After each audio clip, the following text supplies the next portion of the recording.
Hello everyone, Xeno What If here. Bring in Season 2 Part 29 of What If the Transformers Were in My Hero Academia. Link in the description of the fanfiction of this What If. Listen here YouTube. I do not own anything and this is not a scam. Chapter 57, of Mini-Cons and Army Men. Around the ground bridge in Autobot headquarters, every single Autobot was standing in attendance, anxiously waiting for when their teammates would come back through. Bumblebee had already arrived with the kids, Snake Eyes and Edgeshot, the latter having introduced the fellow ninja to all of them. There was only one member of the team missing, but it wasn't long before she came swooping in from the front opening before gliding into the adjacent room where they were waiting. Erizar flapped her wings and made her landing, shuffling her way over to the others while still in her beast mode. I came as soon as I heard. The robotic falcon spoke, bringing the group's attention to her. Is everyone alright? Well, we're alive, Kyoko replied. So there's that. She brought her sights down to her best friend, feeling guilty that she couldn't do more. But Momo tripped and fell while we were being chased. She sprained her knee. Oh dear, Erizar beat her wings a single time, reaching the children in a single bound before lowering her head to them. It's not serious, is it? She asked the creation user. Will you be okay, Momo? Smiling up to the Falcon bot, Momo raised her hand. Oh, I'll be just fine, Erizar, really. I just need to wait until Marissa arrives so she can use her healing quirk on me. She raised her eyebrows as she remembered, but what about you? Last we saw you had a bit of a spell. Erizar's optics widened and she brought her wing up to her face, slightly embarrassed. Oh, yes, I'm sorry you had to see that, children. But don't worry, I'm feeling much better. That's good to hear, Izuku piped up with a hopeful smile. Did you and Windblade discover any of your memories at all? That made the Maximal sigh as she finally assumed her robot mode, transforming without much fanfare. Well, some things, yes. Erizar placed her hand on the back of her helm with a wince. Fragmentary things, such as what the environment on my home planet was like. But nothing truly concrete. We were hoping to get a session in today, but, well. Yeah, Izuku's shoulders slumped, pursing his lips in mild annoyance. Of course today would be of all days for a new Predacon to show themselves on Earth. RC came over to the group and kneeled in front of them, her optics shifting between the kids and Bumblebee. Right, but, you're absolutely certain that this Pred was Skybite? Pretty sure. Kyoko rolled her eyes. He spouted his name so many times, it's kinda hard to forget. Also, he's really bad at haikus. HMPH, yep, that's Skybite. Flare-Up sneered, swinging her fist into the wall she was leaning against. Damn it all. Can't we just have one major con get reduced to atoms? You all seem pretty upset that this Predacon is on Earth. Edgeshot noted as he and Snake Eyes stared up at them curiously. Care to explain why? Surprisingly, Sideswipe was the one to answer that, the normally jovial bot wearing an incredibly serious expression. 'Cause Skybite is easily one of the worst cons to be on Earth, let alone exist. He's one of Megatron's best tacticians, ranking up there only with the likes of Unicronus, Onslaught and, Six Shot.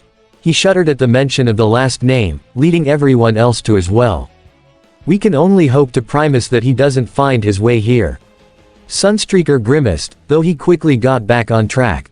In any case, Skybite was behind a lot of major Decepticon victories. He might be a bit of a clown when it comes to getting into a battle itself, but there's no doubt that he's got a processor programmed for victory. And we thought we'd seen the last of him, too, Strongarm added, her irises furrowing. At least, that's what we'd hoped when we saw him go up in that supernova. That caught the humans' attention. A supernova. Kyoko thrust her hands up for emphasis. As in, an exploding sun. Springer nodded down at them, his arms folded over his chest. Yep, pretty much. I personally wasn't there to see it, but from what I heard, that one was particularly potent. I'm surprised anything could have survived that. His sights trailed over to Red Alert by the ground bridge, raising a metal brow at him. Hey Doc, I heard about the bot who leads Skybite into the thing. He didn't come out of it, right? The medical officer didn't face him when he answered, instead craning his head down in a downcast way. He didn't. He replied, with all the other Autobots also appearing quite saddened. Eraser and the humans, however, were left perplexed by what they meant. I'm sorry, but I feel I'm a bit lost here. Who is this Autobot? An Autobot who'll forever be remembered as one of the greatest. Red Alert continued, raising a fist for emphasis. A close friend of mine and Optimus who gave his life to protect Cybertron from the likes of Decepticons like Skybite. Slowly, he lowered his hand back to his side.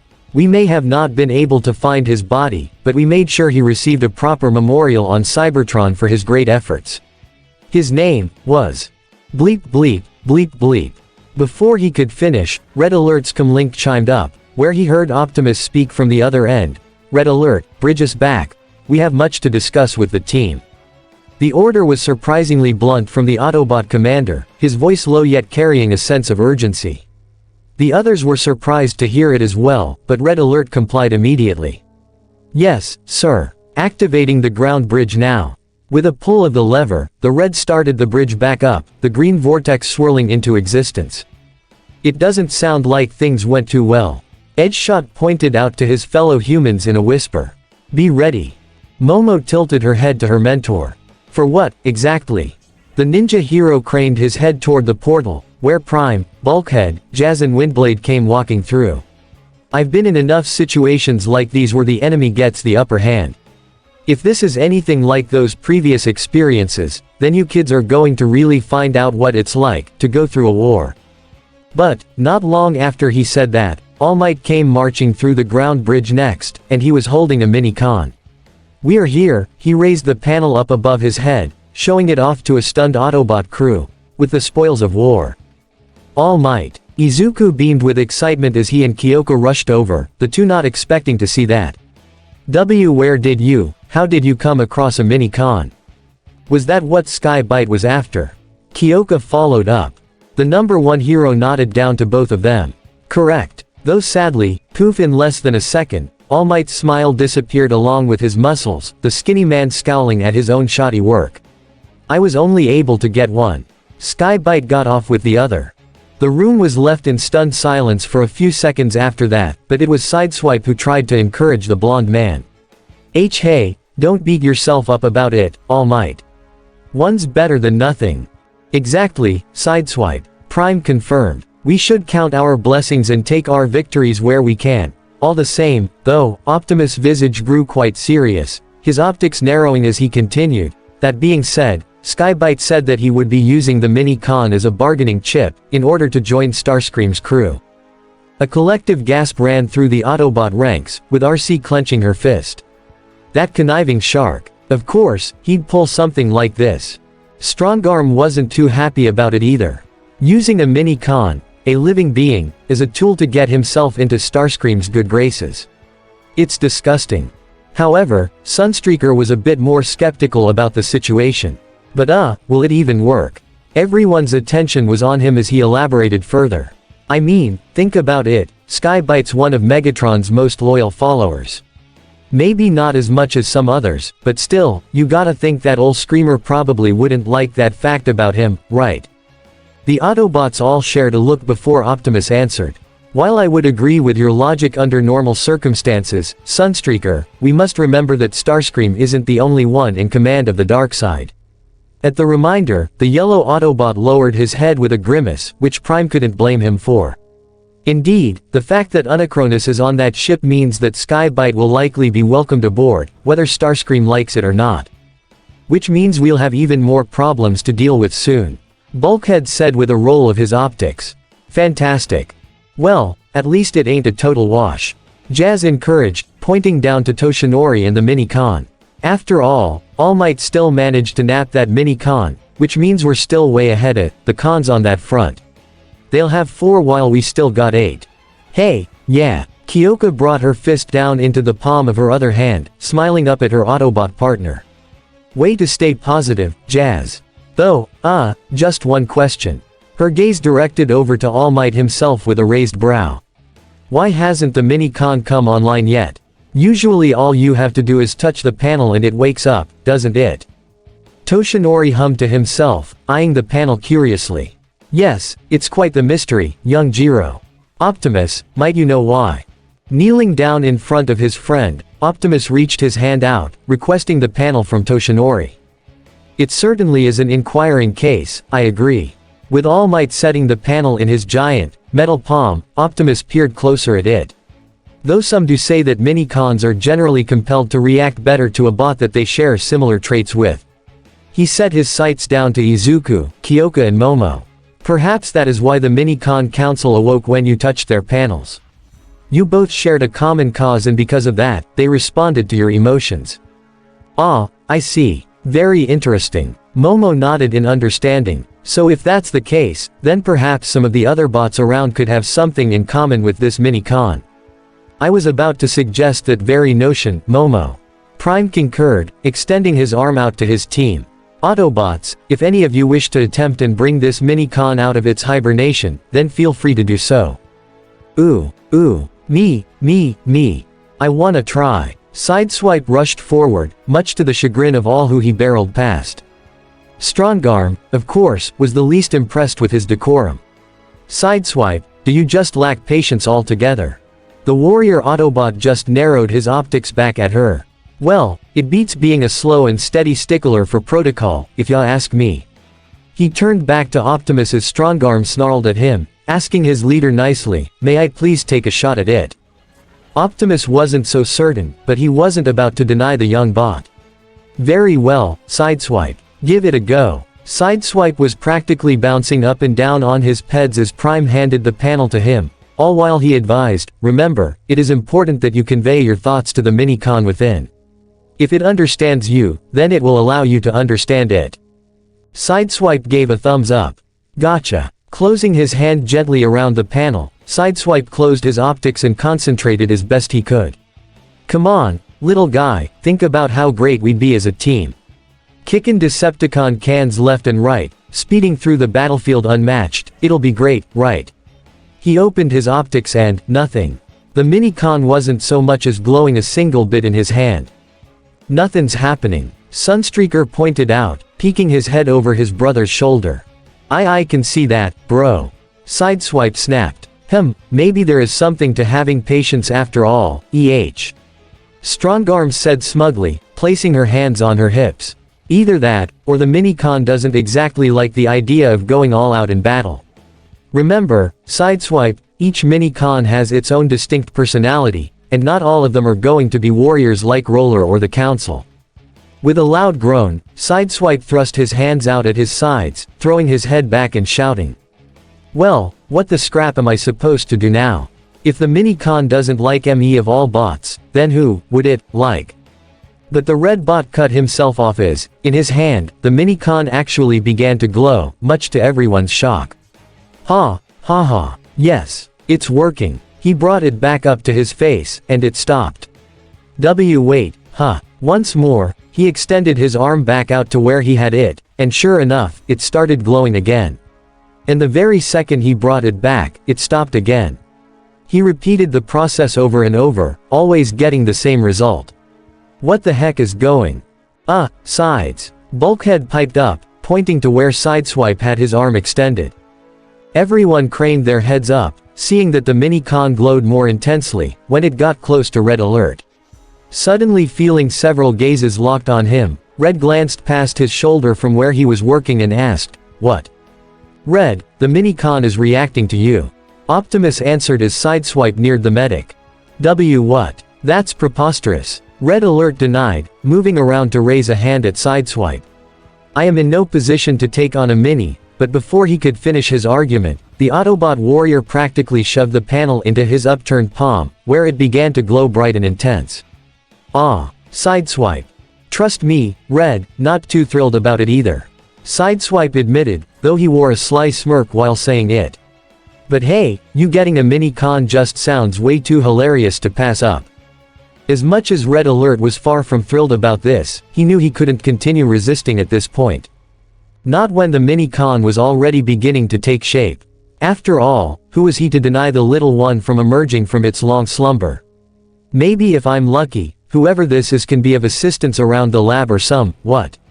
But the medic had to do a double take when he saw a familiar silhouette in the shining form, and before long, it faded to reveal the mini-con in full. Red was left slack-jawed. In his hand stood a gray and blue mini-con, its arms and lower legs taking on the former color while its body and head were the latter. The little bot's blue chest was detailed with 3 thick red stripes going down each side, and his square-shaped helm was donned with a silver faceplate and red visor that wrapped around his whole head. On the left side of his forehead, there was also a small, red lens, which may have acted as a third optic of sorts. The little bot's thighs were bright yellow by contrast to the darker colors of his body, along with the rims of his tires and the crane arm that stuck out of his back. The wheels themselves were located inside his biceps, forearms and his heels, making 6 in total. Once the mini-con had come to, he immediately brought a hand to the back of his head, letting out a tired moan. MMPH, wow, how long have I been out? He spoke in a light, raspy voice. For too long, little bot. Optimus spoke up. But worry not, you are safe now. With a turn of his head, the mini-con spotted Optimus and gasped, retracting his faceplate to reveal his open mouth in shock. Oh Optimus Prime. The more he whipped around, the more he kept spotting Autobots, and all the more questions passed through his vocal processor. Where am I? What's going on? What happened to the Ark? Calm yourself, Red said firmly, making the mini-con stop in place. It's as Optimus said, you're safe now, Longarm. Neither the Autobots or Longarm were expecting to hear that from the medic, with Longarm himself seemingly astonished to hear him at all. He spun back to Red and immediately gasped again, bringing his hands up in shock. No way. Red Alert. Red Alert gave a nod down to him. Hello, soldier. It's been a long time since we've encountered one another, hasn't it? Yes, sir. Longarm saluted, standing at attention. It's good to see you again, sir. The others in the room couldn't help but eye one another in confusion, with Kyoka expressing their curiosity for them. What's with the whole, sir, thing, Red?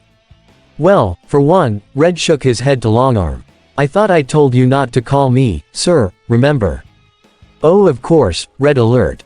Longarm bowed apologetically. Please forgive me, but I'm forever in your debt for what you did. He moved back up and gave Red a thankful smile. After all, you saved my friend's life. And that managed to throw a wrench into everyone's thought process. Whoa, hold on, slow down for a second. Izuku piped up. Red, what's going on here? Indeed, I'm also rather surprised by all of this. Optimus interjected, tilting his head to his old friend. I don't remember you ever making mention of this before, Red Alert. Would you please elaborate for us? A sigh passed through Red Alert's vents as he stared down at Longarm, who kept smiling back at him unwavering. It was a long time ago, during the mid-days of the war for Cybertron. As you all know, I was mainly a security guard during that time, but when the chips were down, I was also a reliable field medic. I never took the practice as seriously as my main occupation, though, at least, not until that day. Cybertron, millions of years ago. Red Alert's danger detection was going through the roof as he drove through the city streets of Parallax, an Autobot-controlled municipal that was currently under siege by Decepticon forces. He and his squad had been moved here on an important mission, save the civilians who called this place home and bring them to Yakin, where it was safe. The Autobot capital hadn't been breached yet and the Ark was nearing completion. Its mission was to hopefully find Energon to bring back to aid the Autobots in their effort to stop the Decepticon threat, at least hopefully. Red Alert himself didn't have much faith in the mission, but he knew that Optimus Prime's decision was firm. Granted, part of the reason might have been the upcoming promotion he'd be receiving as a result. His mentor, the Autobot Ratchet, had been chosen to leave on the Ark's mission, along with the bot's top engineer, Wheeljack. As a result, he had been selected by Optimus to take on both roles, recognizing him as a practitioner of all three. Of course, he was a jack of all trades, but he felt it unwise of the Prime to appoint him of this task when his main role was security. Still, both Ratchet and Wheeljack had faith in him, so he wasn't about to rebuke them. I only wish I had faith in myself to take the position, he mused. I'm at best a field medic and a tinkerer compared to them. Help. Skidding to a halt, Red Alert transformed and began scanning the area, searching for whoever cried out. Speak up. Where are you? Oh, over this way. Please, my friend needs help. The voice was coming off to Red Alert's right, echoing from inside a nearly collapsed building. He saw a large hole that he was just barely able to squeeze himself through, the infrared scanner in his visor searching for the bots in peril. It wasn't long before he picked up their location, but what he saw wasn't what he was expecting. There, in front of a large pile of rubble, was a mini-con. A blue and gray one with a yellow crane on his back. He was desperately trying to lift the rubble off of another mini-con, this one orange with a back-mounted propeller. When he heard Red Alert begin to approach, the blue and gray mini-con spun around and waved him down. "Oh, thank the maker. Are you a medic?" "Yes, I am a field medic," Red confirmed as he knelt down, continuing his scan over the trapped mini-con. "What happened?" "We were making our escape through here, but the ceiling collapsed on him before we could make it out. See, can you help him?" In truth, Red Alert wasn't sure how to answer that question as he carefully lifted the rubble off of the little one, where he saw that his midsection had been stabbed through by a piece of sharp metal, nearly bisecting him. He was still alive, but Red knew if he didn't do something now, he would be a goner. "I wish we were closer to a proper care unit, but I'll have to do what I can here." With that thought, he craned his head down to the other mini-con. "I'll give it my best. In truth, my medical skills aren't as impressive compared to most." But the crane bot didn't seem to care. "Please. We at least need to see if he can be saved long enough to get him to a proper medical facility, right? I have faith that you can do it, sir." Red had to admit, he was taken aback by the proclamation. This mini-con had only just met him and he had faith in him. Either he was far too naive or the feeling was genuine. The security officer cleared his throat and clarified, "Ahem, well, firstly, don't call me, sir. I work for a living. The name is Red Alert, understand?" "Why yes sir, I mean, Red Alert," the mini-con saluted. "And my name's Longarm. I'm a mini-con engineer." He stared worriedly down at his friend. "That's my best friend, Jolt. Please, do what you can for him." "I will, I can promise you that." Taking up his multi-tool hand and activating his laser scalpel, Red Alert got right to work, patching up any and all integral mechanisms he could inside of Jolt's torso. To reconstruct his whole midsection would mean they'd need an CR chamber, so until they could get to one, this was the best he'd be able to do. "Just stop the energon and fluid leaking, Red, and you'll buy enough time for—" "Hey, I think I spotted something in there." Red snapped his head up in panic. "Scrap," he whispered, only to recoil when a wall off to his side was blasted open. Through the new hole came a battalion of 5 Viacons, their red visors glaring directly at them. "There, I knew it." One con pointed toward them. An Autobot and his little mini-con pals. Another Viacon snickered at this. He, well, we've hit the jackpot. Destroy the Autobot, but take the mini-cons alive. I'm sure Lord Megatron will find some use for them." Red Alert stood up to his feet, raising an arm to block their path. "Stop, stay back. This mini-con is injured. Does it look like we care, Autobot?" The Viacons raised their blasters at them. "Prepare to meet the Maker." "No," Longarm suddenly yelled, dashing in front of Red Alert and raising his arms. "I won't let you take us. Leave my friend alone." Almost all at once, the Viacons began to laugh, throwing their heads back in sheer hilarity. "Bahahaha. Oh, this is too rich," the commanding officer said before glowering down at Longarm. "And what do you think you can do to stop us, small fry?" "Huh." To their surprise, however, Longarm's answer was confident. "You'd be surprised what a mini-con can do." He craned his head back to Red Alert. "When working together with a bigger bot." Once again, Red Alert was stunned.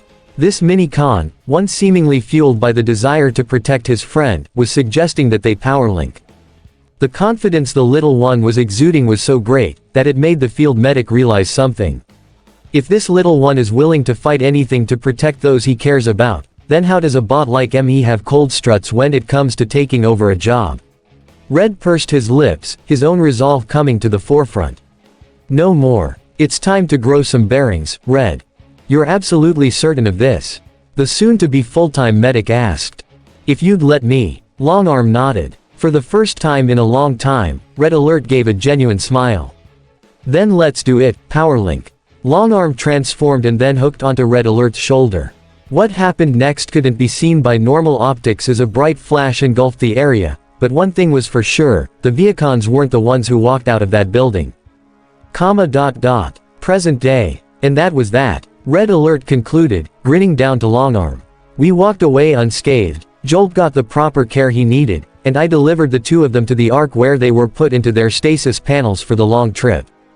Needless to say, everyone was left in complete silence as the story wrapped up, with Momo having placed a hand over her chest. Oh my gosh. That was.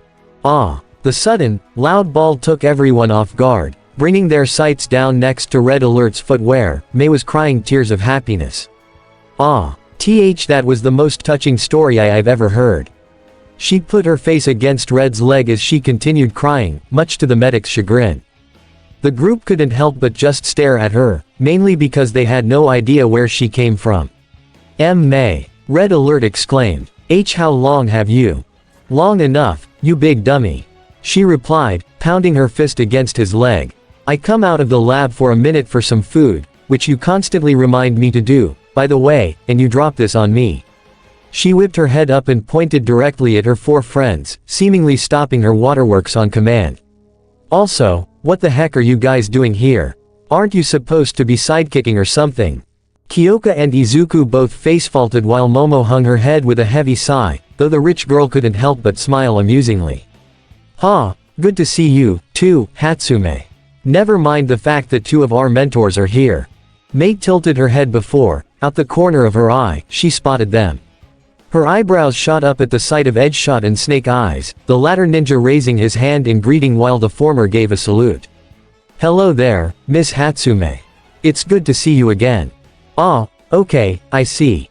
May scratched her chin. Obviously I missed something pretty big.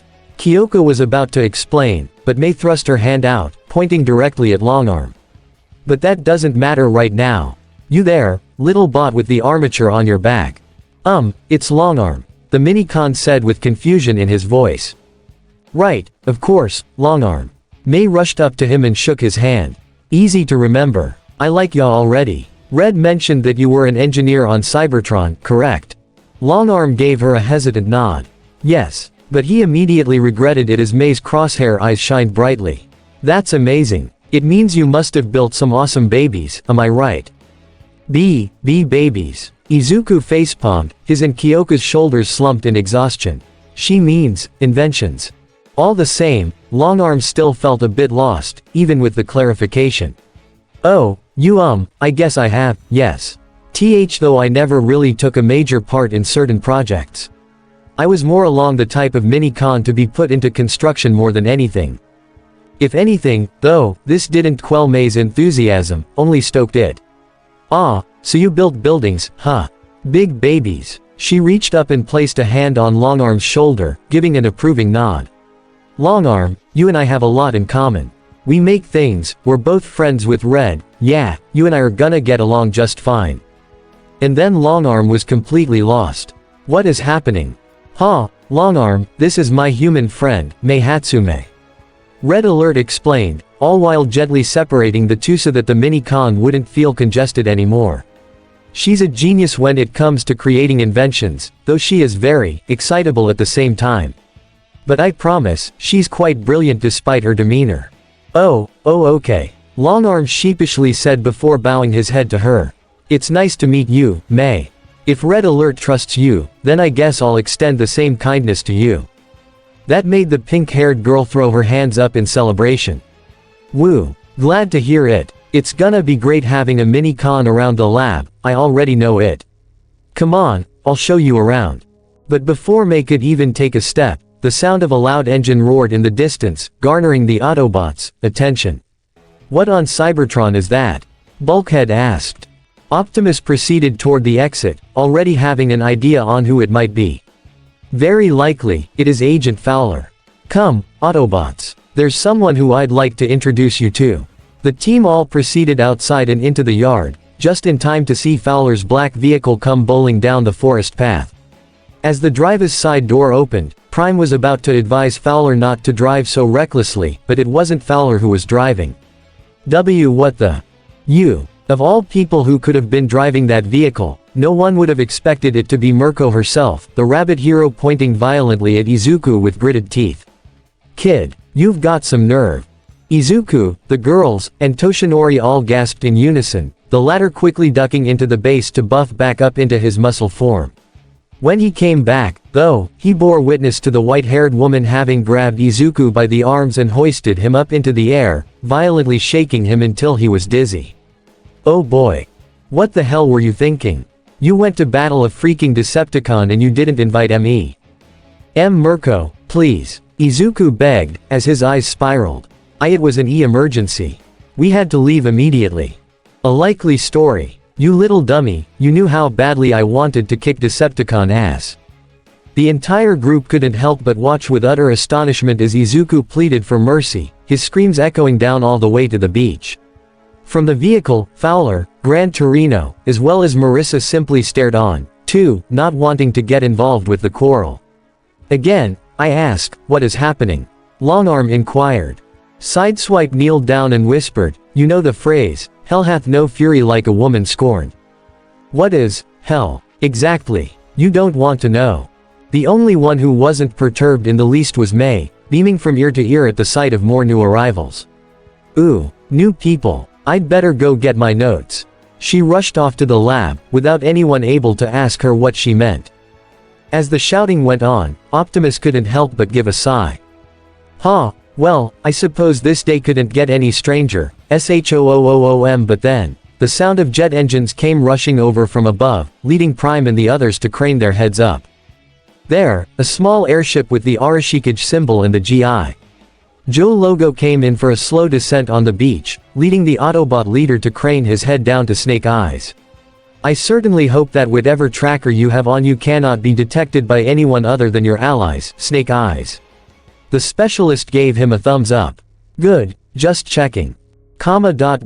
Several miles away from Japan, meanwhile, Skybite was practically rocketing through the ocean at lightning speed, the boost from his tail thruster and torpedo mini-cons giving him an exponential increase in velocity.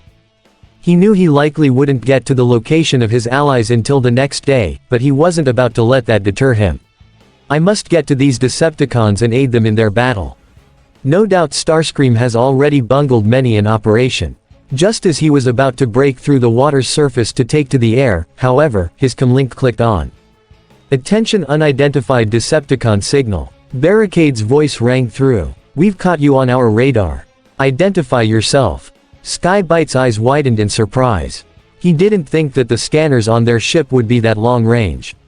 Still, he certainly wasn't about to pass up this opportunity. He terrorized into robot mode and cleared his throat to reply. Ahem, yes, very good. I was hoping that you would contact me eventually. Honestly, I expected it much sooner. Skybite smirked to himself, proud at himself for keeping up appearances. After all, the harbinger of doom is not to be kept waiting, isn't he? A gasp from the other end of the call was all he needed to hear. Skybite. Is that really you? Barricade, old chum, how've ya been?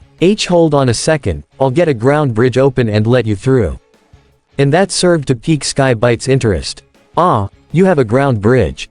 Well, yes. Though it's a more portable system with no dedicated base, the Decepticon cop uttered.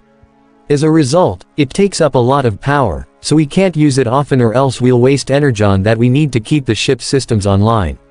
For this occasion, though, I think it's more than a worthy expense to make. Just a few moments later, Skybite saw the vortex appear before him, much to his delight. Come on in. The Predacon happily did so, passing into the swirling portal and emerging through the other side onto the bridge of the Darksides. He stood upon the massive catwalk overlooking the dozen or so Viacons working at their own individual consoles. Once the ground bridge closed, Barricade spun around in the chair of the ship's main console, spreading his arms out in greeting. Welcome to the dark side, Skybite. And I've gotta say, he stood up and went over, shaking Skybite's hand. It's good to see you. Skybite's gnarled grin increased with a snicker. Hee, I can say the same for you, Barricade. All of a sudden, the lights on the bridge flickered, but they stabilized a second later. Oh, sheesh. You really weren't kidding with the power supply being low, were you? Nope. Barricade shook his head. I mean, we've found a pretty significant energon deposit where we're based, but... *SSSSHHHKKT. The sound of the automatic door opening caught their attention, the two cons turning just in time to see Starscream storming in, with Swift directly behind him. "All right, the light just flashed," the Seeker stated, pointing a finger down to the floor. "I want an answer as to who just used the ground bridge, and I want it. Ah." If Starscream had lungs, sharp gasp that he took would have been enough to make him pass out. And if it didn't, then shock he was experiencing likely would have. Swift also gave a light gasp, her optics widening and mouth falling open. Way. She looked to Starscream for affirmation. Is he real? Or a figment of our imagination? Tch, there's no way he can be real. Starscream insisted with a swipe of his hand. I saw him go up in a blaze of glory. We all did. Their stunned state made Skybite's smirk increase, spreading his arms out before performing about a them. "Oh, I can assure you that I'm very real. Starscream, and the lovely Swift. It has been far too long." As much as Starscream didn't want to admit it, the con standing before him was very real. The exaggerated mannerisms, the high-class yet raspy voice, the massive ego that only rivaled his own. There was no mistaking it. Skybite. "Oh, so flattered that you remember me." Skybite placed a hand over his chest, feigning worry. "I was genuinely concerned that all of you had forgotten about me." Swift could only laugh at that. "Huh. After the stunt you pulled getting rid of that Autobot. Never in a million years. Megatron had a statue erected in your honor." That bit of news actually managed to make Skybite take a sincere pause.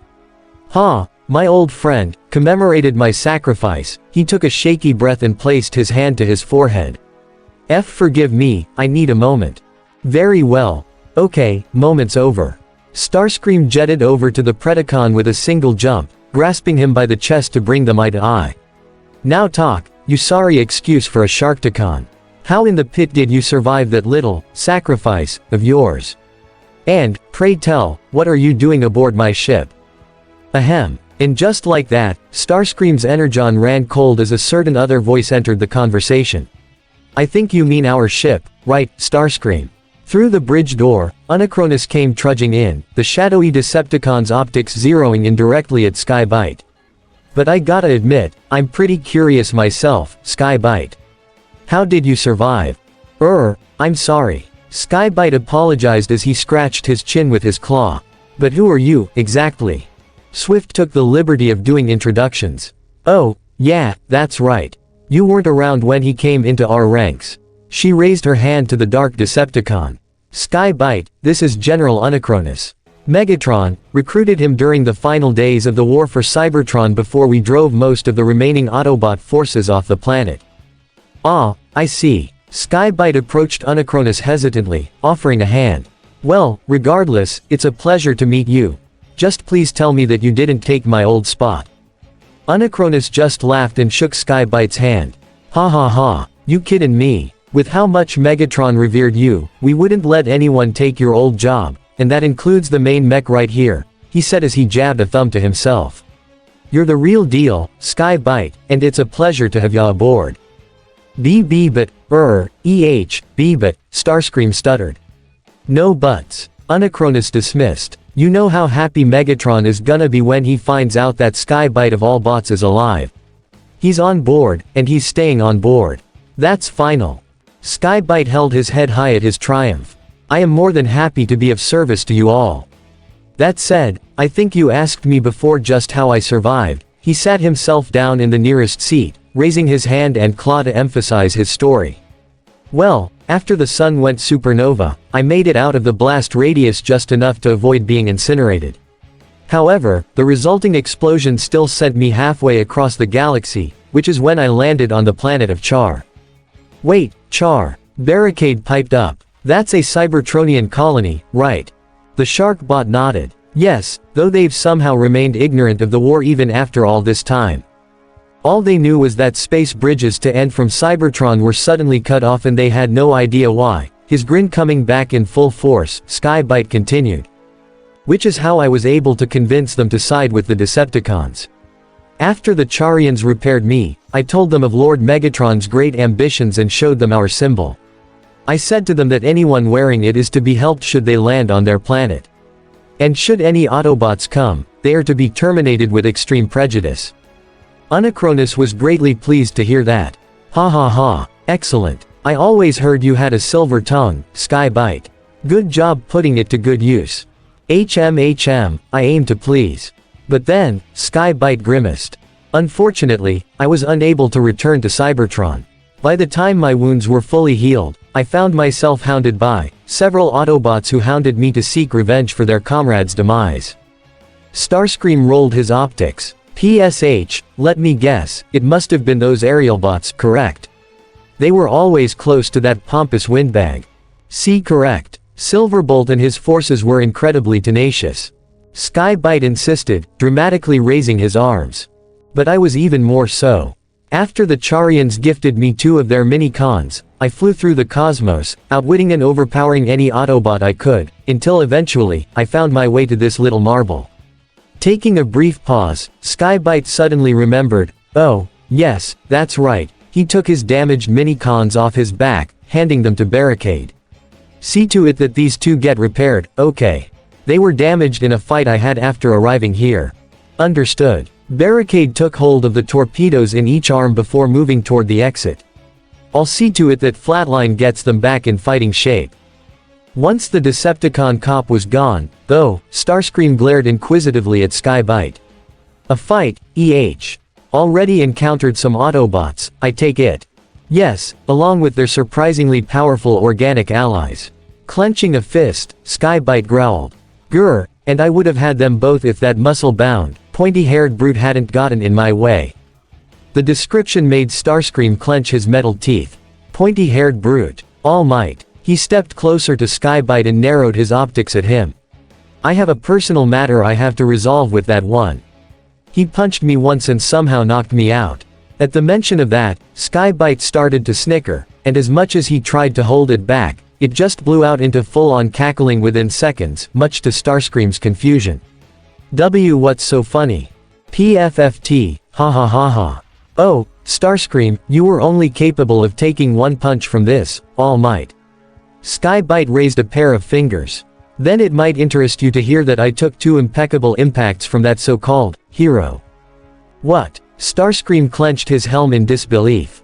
Swift and Unicronus, however, were simply awestruck, the former even more so. Gotta admit, that's impressive, she muttered. The Decepticon general wore a smirk and nodded in approval. I knew I'd like you if we met, Skybite, and I'm glad to see I was right. Again, welcome aboard the dark side. I'm honored to be of service, General. Skybite bowed graciously. I honestly didn't think it would be that smooth of a welcome.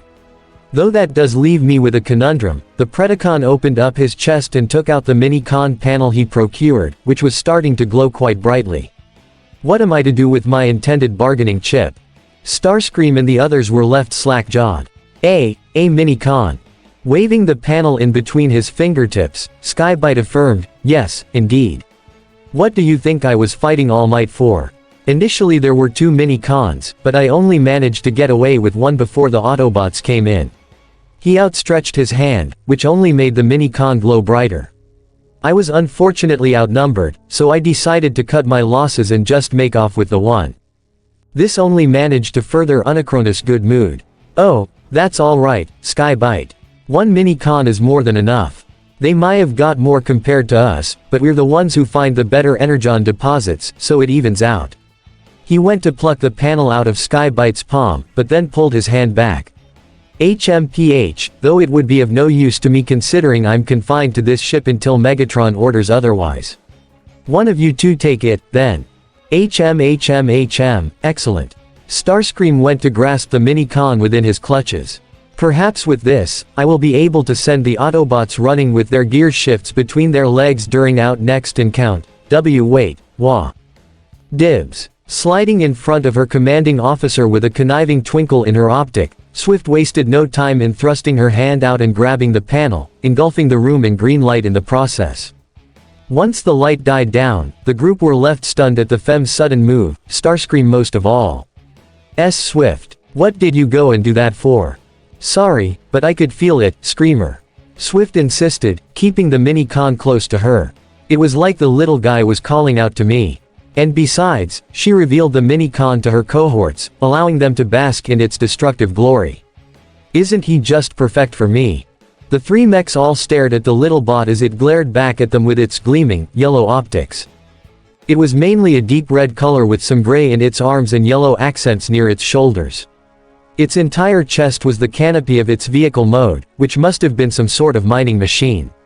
Its red legs had black treads all the way down from hip to foot, and while its left arm was completely normal, the other one was just an entire drill, a massive one that was almost as big as its own body.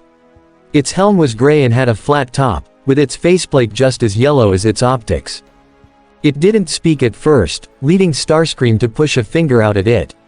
"Ah, is it oven only, chink, yeowch."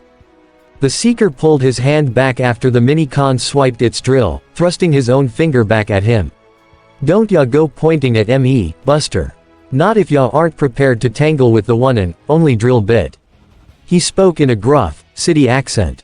"Ooh, I'm likin' ya already." Swift giggled in delight. "Ma'am, I aim to please." Drillbit spun around in her palm, saluting with his normal hand. "And, from what I can tell, you and I share a love fair destruction. And, that's sayin' somethin', since I'm part of the Destruction Mini-Con team." That made Swift's optics light up even more. "Oh, so you have a team. And you specialize in destruction, sounds fun." "Oh, you betcha." Drillbit pounded his fist to his chest. "We were the best demolition crew on Cybertron, no questions asked. If ya needed it taken down, we were the ones to call." He placed his hand to his hip and craned his head around.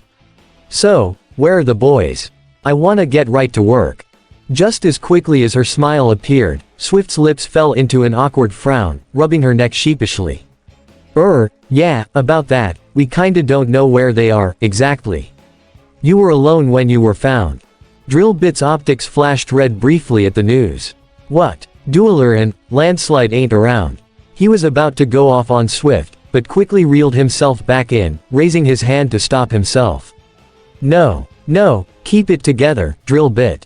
Keep it together." His focus went back to Swift and he asked, "How high are the chances that I can find him?" "Not too high if you go at it alone." Swift smirked. "But stick with me and my Decepticon crew and we'll find your friends. Then, we can do some real damage." "Haha, I like the way you think. What's her name, lady?" Bringing her hand up, the copter bot introduced herself. "Name's Swift. Pleasure to be doing business with ya, Drillbit." "Likewise." Drillbit shook her hand. "Now, let's see about findin' my pals, Swift wholeheartedly agreed and the duo made a beeline for the door, leaving the trio of mechs to themselves. It was Skybite who broke the silence. "Well, I certainly wasn't expecting that." Unicronus sighed and shook his head. "None of us were, I guarantee.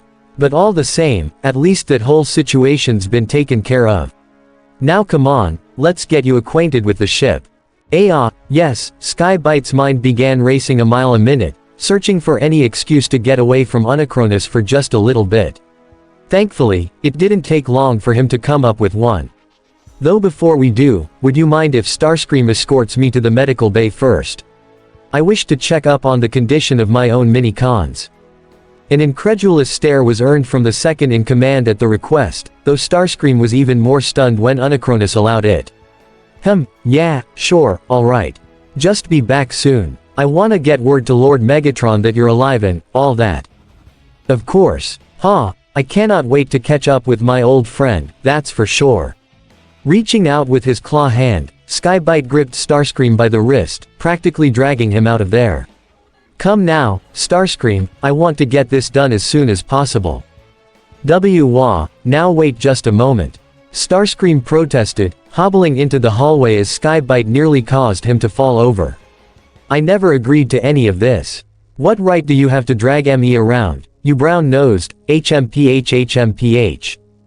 Pressing a firm hand over Starscream's mouth, Skybite raised his claw and whispered, "Shish. We don't want him to hear you." After taking a quick scan around the hall, the duo ducked into a different nearby room that was mostly empty, save for a few tools and such. Exhaling all at once, Skybite calmed himself before going any further. "Alright, now, I am more than aware that you likely can't stand me. Oh my goodness, what gave it away? Starscream asked, his voice dripping with sarcasm while folding his arms. Was it your unwavering loyalty to the bot I hate most, or the fact that you just waltzed onto my ship and practically bought your way on board? His optics shifted to the side while admitting, though, I suppose you do earn points from me by killing my old friend in such a spectacular manner. The shark bots coughed into his hand, fighting to keep his composure. Why yes, well, be that as it may, I still need your help. You're good at keeping things from Megatron, so can I trust you in helping me hide my shame? Starscream's eyridge raised in confusion. Shame? What shame? Skybite took a deep breath, bracing himself for what was to come. You know that old friend of yours that you just mentioned. Instantly, he was met with narrowed optics again, which did nothing to help his nerves. I may have miscalculated when it came to that supernova. The truth of the matter is that the aerial bots weren't the ones who've been hounding me. Hey, it's him. He survived the blast as well. He wa. SSHHH. He what? Starscream whispered harshly, his anxiety going through the roof. What do you mean he's alive? Placing his hand upon his helm, Skybite sighed heavily, realizing that he probably made a mistake. But even so, he had to go through it anyway. Ironically enough, Starscream was the only one on this ship who he could trust. Exactly what I mean, he is alive and has been chasing me around the universe for some time. Skybite craned his head down shamefully. It's why I never attempted to return to Cybertron, or make contact with any other Decepticon forces until now. I couldn't confront Megatron knowing that I would be shamed for my failure. At that, Starscream rolled his optics. Oh, please, do you have any idea how often I get that from him?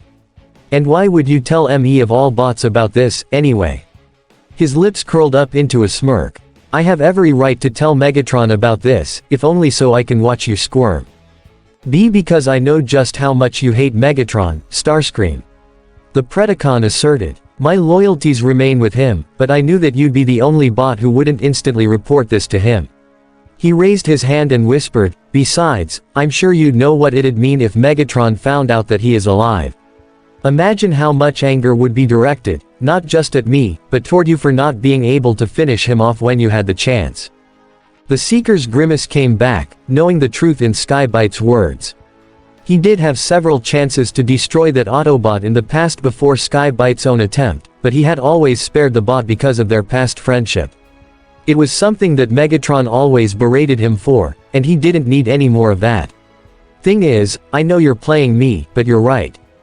Skybite's smile returned in full force, relieved that the second in command was complying. Oh ho. Thank you, Starscream. I knew I could. But, Starscream interrupted, shoving a finger against Skybite's gnarled nose. If Megatron so happens to find out about this, I'm not going to make any attempt to defend you. It'll be on your head, understand? Oh of course, Skybite gulped.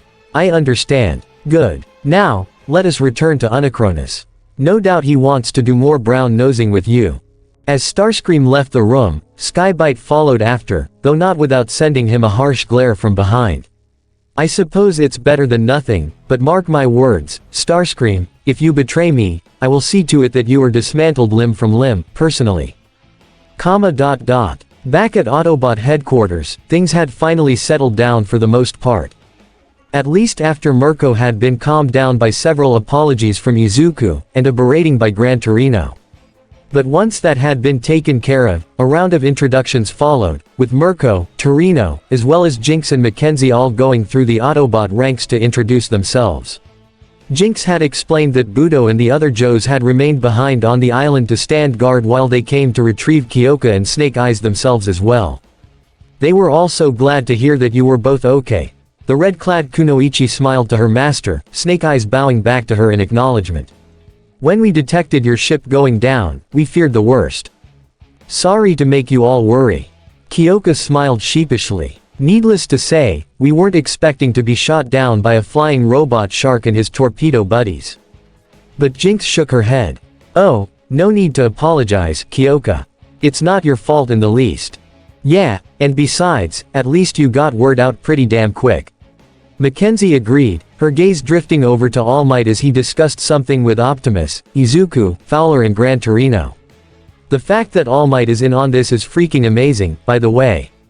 But then, her sights moved straight to Edgeshot, who was standing just off to the side, watching as Marissa healed Momo's knee. But I definitely didn't think that you were a part of this as well, Master Kamihara. Catching the hero's attention, he craned his head up just as Jinx smiled and approached him as well. Yes, a pleasant surprise, for sure. It's been a long time since we last heard from you, Shinya-senpai. Edgeshot suddenly went into a coughing fit and abruptly stood up, trying to keep his cool. Hawk hawk hawk. Ahem, yes, it's good to see you too, Kimmy. I don't think I've seen you since your wedding day. How've you been? Jinx gave a simple shrug. Oh, you know, been helping keep the world safe in secret. Unlike yourself. She wore a smirk and shook her head in amusement. You'd think that a former ninja of the Arashikage would stick more to the shadows instead of becoming a public figure with his own little team of heroes. What would our old master say? That you are being an unnecessary tease, as per usual. Out the corner of his eye, though, Edgeshot saw Snake Eyes miming a little laugh, causing him to whip his hand around and point at him. And you stop encouraging her. Gah, nothing has changed since those days, has it? Well, that's not entirely true, you know. Jinx said, pursing her lips as her eyes lowered in sadness. After all, there are only 3 of us here. At that, both Edgehot and Snake Eyes became visibly crestfallen, hanging their head with her. All the while, though, Kyoka and Momo were left confused. Excuse me, but I believe we're missing some context here, the creation user piped up. They're talking about Storm Shadow. Marissa elaborated, bringing everyone's attention to her as the brunette stared directly at Jinx, who furrowed her brow right back at her. Storm Shadow. Kyoka scratched her head. Sorry, I'm lost here. Jinx sighed and slumped her shoulders. I suppose I do owe you an explanation on that front, Kyoka. I was going to tell you before you left our school once I was sure that you were ready, but, she softly glared over to Marissa. I guess that's been hastened. Thanks for that, by the way, Marissa. Good to see you too. The Sector 7 medic crooked her head to the side. Same, and no problem. Her attention went back to Momo's leg. Just trying to make sure all you Joes are being honest these days, unlike some people I could mention. She could practically feel the girls staring at her curiously, which Marissa responded with a raised finger. I'll tell you girls about it later, I promise.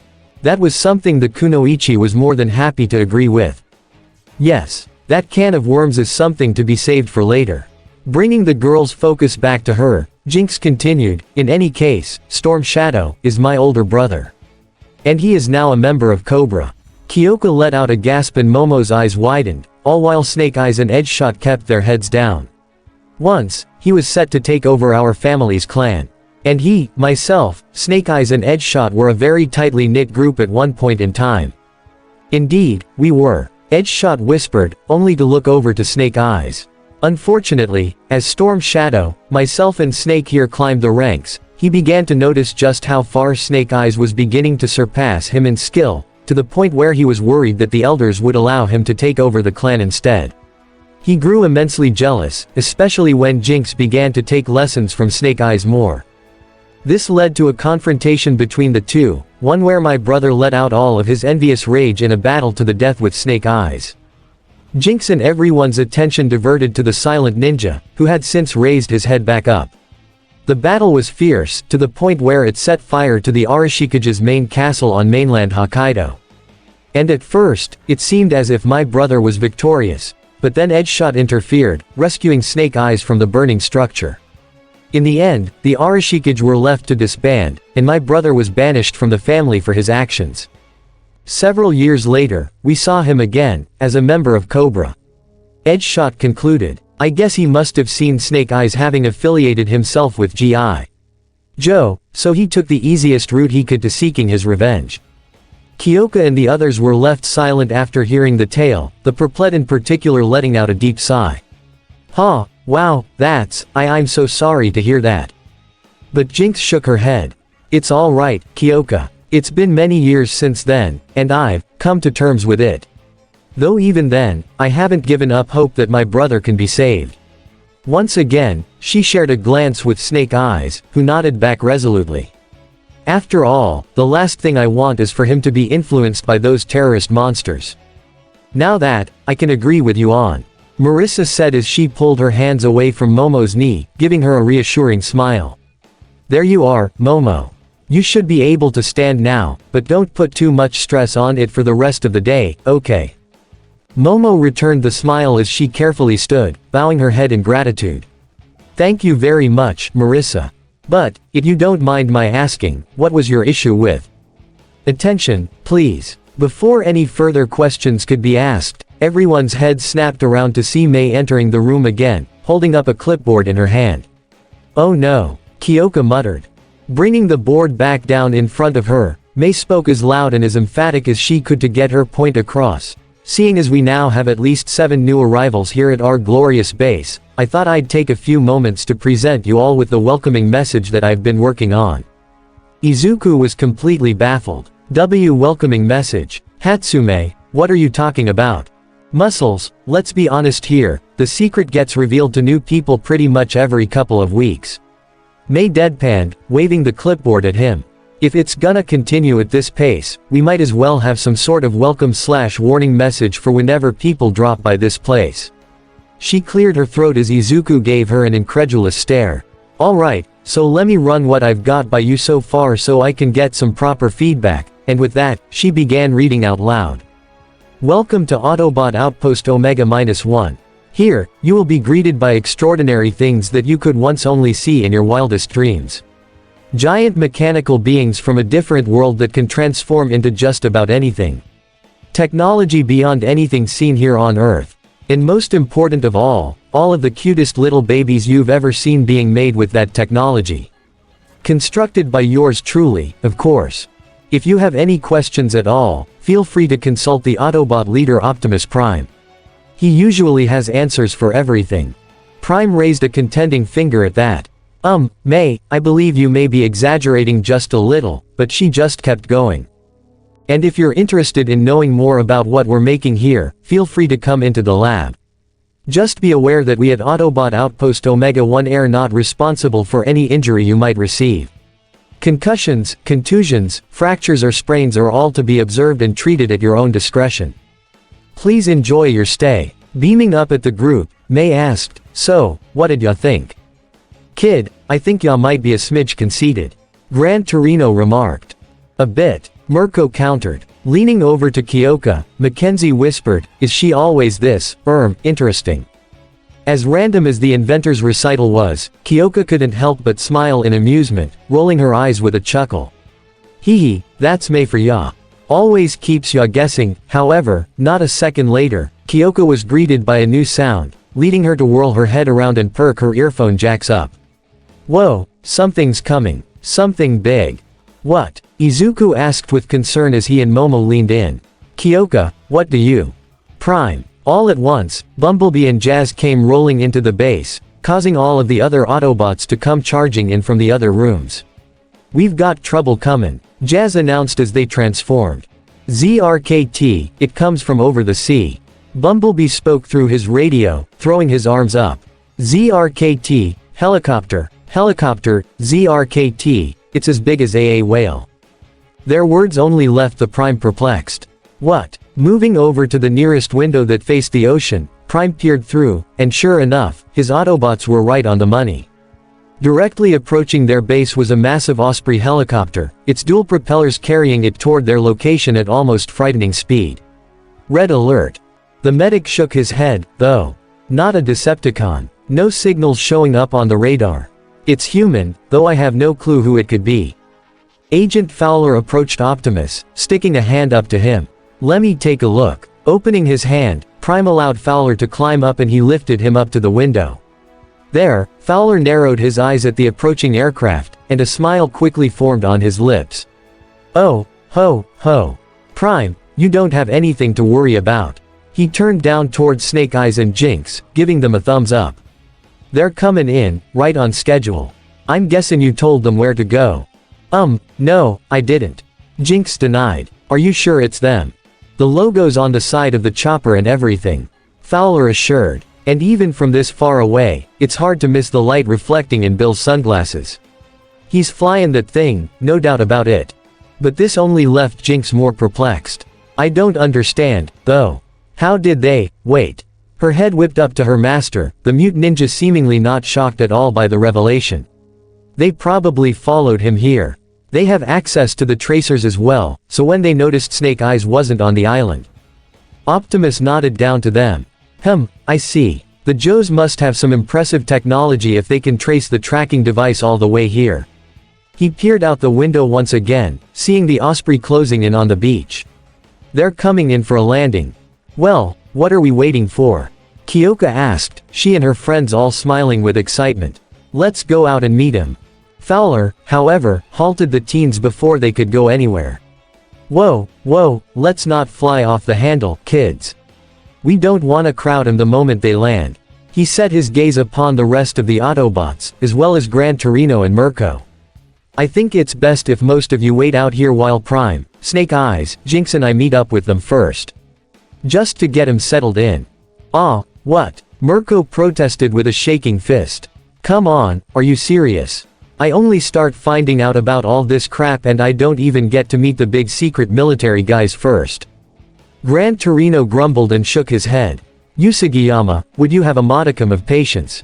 Fair goodness Sake, it'll only be probably 5 or 10 minutes. All Might was much more understanding of the circumstances, though. We understand, Bill. We'll give you guys as much time as you need to help get the Joes comfortable. All the same, though, he jerked a thumb to his chest. Then, when the time's right, we'll come out and introduce ourselves. Thanks, All Might. Much appreciated. Fowler ushered for his group to follow him. All right, come on, people. Let's. Excuse me, Mackenzie piped up, raising her hand. Mind if I come along too? After all, I know all these people too and I'd kinda like to see them. Oh, that's right. Sorry there, Mackenzie. Feel free to join in. Once Quick Kick joined their group, Agent Fowler then offered the same thing to Marissa. You wanna come along, too, Fairborn? Marissa just narrowed her eyes. And risk, you know who, being with them. No thanks. With a small wince, Fowler accepted her decision. Fair enough. Alright, people, it's show time. Following his lead, the Joes and Optimus all filed out of the base after him, the group going down toward the beach where the helicopter was making its descent. They all stayed back as sand was kicked up everywhere, all while the chopper spun around so that its rear was facing them. Then, carefully, it settled onto the ground, allowing its rear hatch to open up and allow its occupants to disembark. The first to come out was a tall, well-built, Caucasian man with brown eyes who seemed to be in his 50s, his brown hair visibly graying along the sides. He had a rather rugged appearance, his aged features giving him an air of wisdom yet also hardened resolve. He wore a brown aviator jacket with white fur lined inside the collar, and he had a large black belt around his waist with a matching harness over his left pectoral, both of which had pockets and weapon holsters. His pants were camo green and he wore black combat boots, and hanging off the back of his neck was a green army helmet that had a pair of goggles strapped over it. What he wore on his head instead, however, was a black beret that had the G.I. Joe logo embroidered on the left side.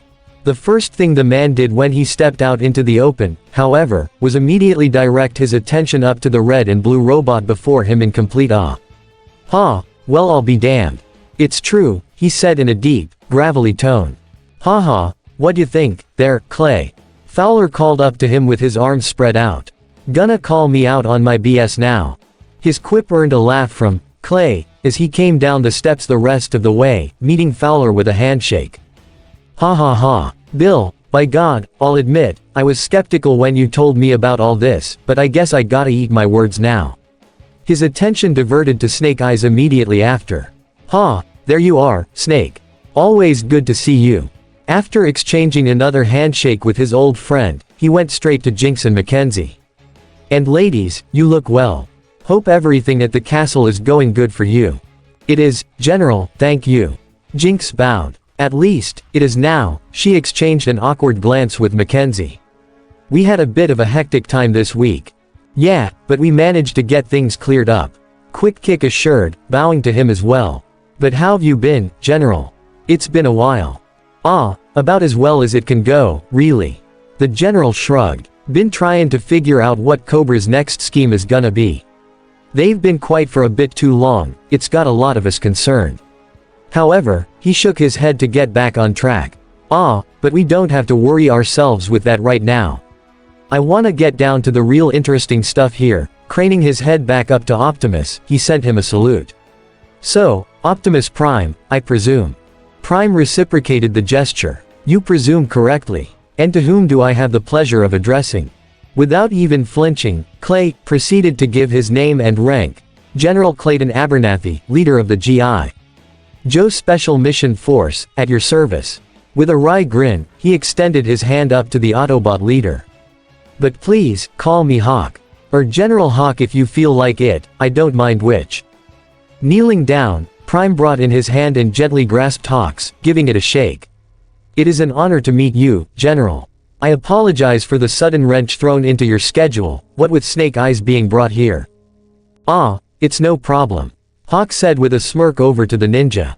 Wouldn't be the first time we'd have to pick Snake up in an odd location.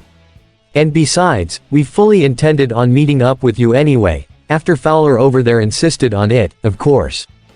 Before Prime could even ask, a very loud and bombastic voice suddenly shouted out through the area.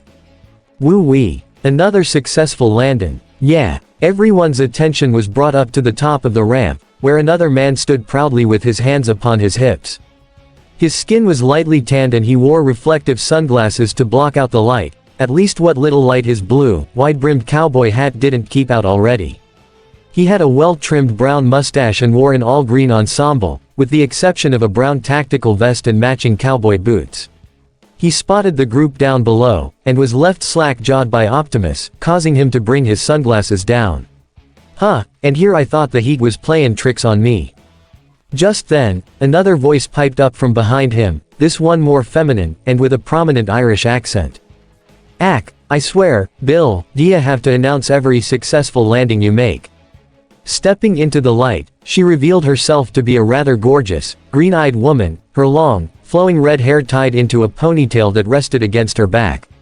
She wore a blue bodysuit with a turtleneck collar, over which was strapped a yellow breastplate that had a knife holstered at her left shoulder. Her gloves and boots were yellow as well, and she kept a gun holster strapped to her thigh while green pouches were sewn in at her hips. Scar, I don't think that's what we should be talking about right now, the cowboy said, pointing down at Prime. Take a gander at that. When the redhead spotted Optimus, her eyes went wide and she gasped, her hand flying over her mouth. By God's green earth, it's real. Seems so. A deep voice came from inside the ship, and the stature of the man certainly matched his dulcet tone. He was a massive and muscular African American, almost as tall as All Might himself, with a bald head and big, bushy mustache. He was wearing a sleeveless camo shirt under a dark green tactical vest that was strapped up with grenades. His lower half was donned with tan brown pants with holsters strapped on both thighs, with black knee pads and matching boots. He folded his arms over his chest with a big, joyous grin as he let loose his boisterous laughter, ha ha ha. Gotta admit, this is definitely a new one. Finally, the last Joe came out of the helicopter, making his way to the front of the group. In all my years fighting Cobra, I thought nothing would be able to surprise me anymore. He was a Caucasian man with short, blonde hair and bright blue eyes, wearing a tan, button-up shirt with the sleeves rolled up to his elbows.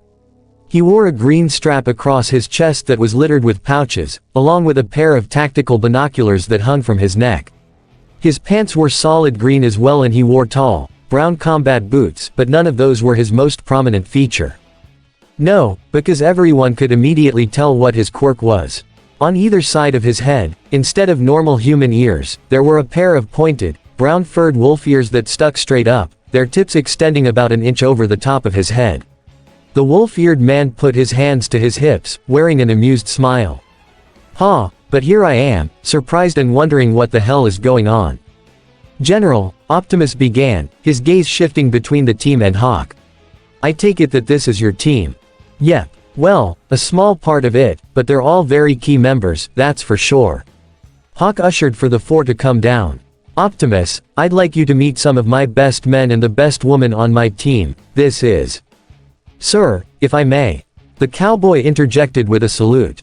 We'd like to introduce ourselves to our planet's visitor, if you don't mind. After a moment, Hawk waved his hand to the mustachioed man, allowing them to do so. Thank ya kindly. Taking off his cowboy hat, the man sent up a salute. Sir, the name's William, Wild Bill, Hardy. Chief Warrant Officer and expert helicopter pilot. It gives me great pleasure to welcome ya to our world. The Irish redhead went next, Second Lieutenant Shane O'Hara. She sent the Prime a wink.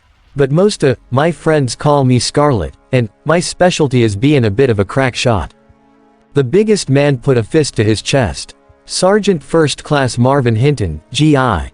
Joe's resident machine gunner, and professional chef. I go by Roadblock. Finally, the blonde, wolf-eared man went up and saluted up to Optimus Prime. And I'm Lieutenant Conrad Hauser, at your service, sir. But please, call me Duke. Chapter 58. Yo Joe. They've been out there for a while, haven't they? Peering through the window facing the beach, Izuku stared out at the group of soldiers as they spoke with Optimus and Fowler, taking mental notes about each of them and wondering what their quirks could be.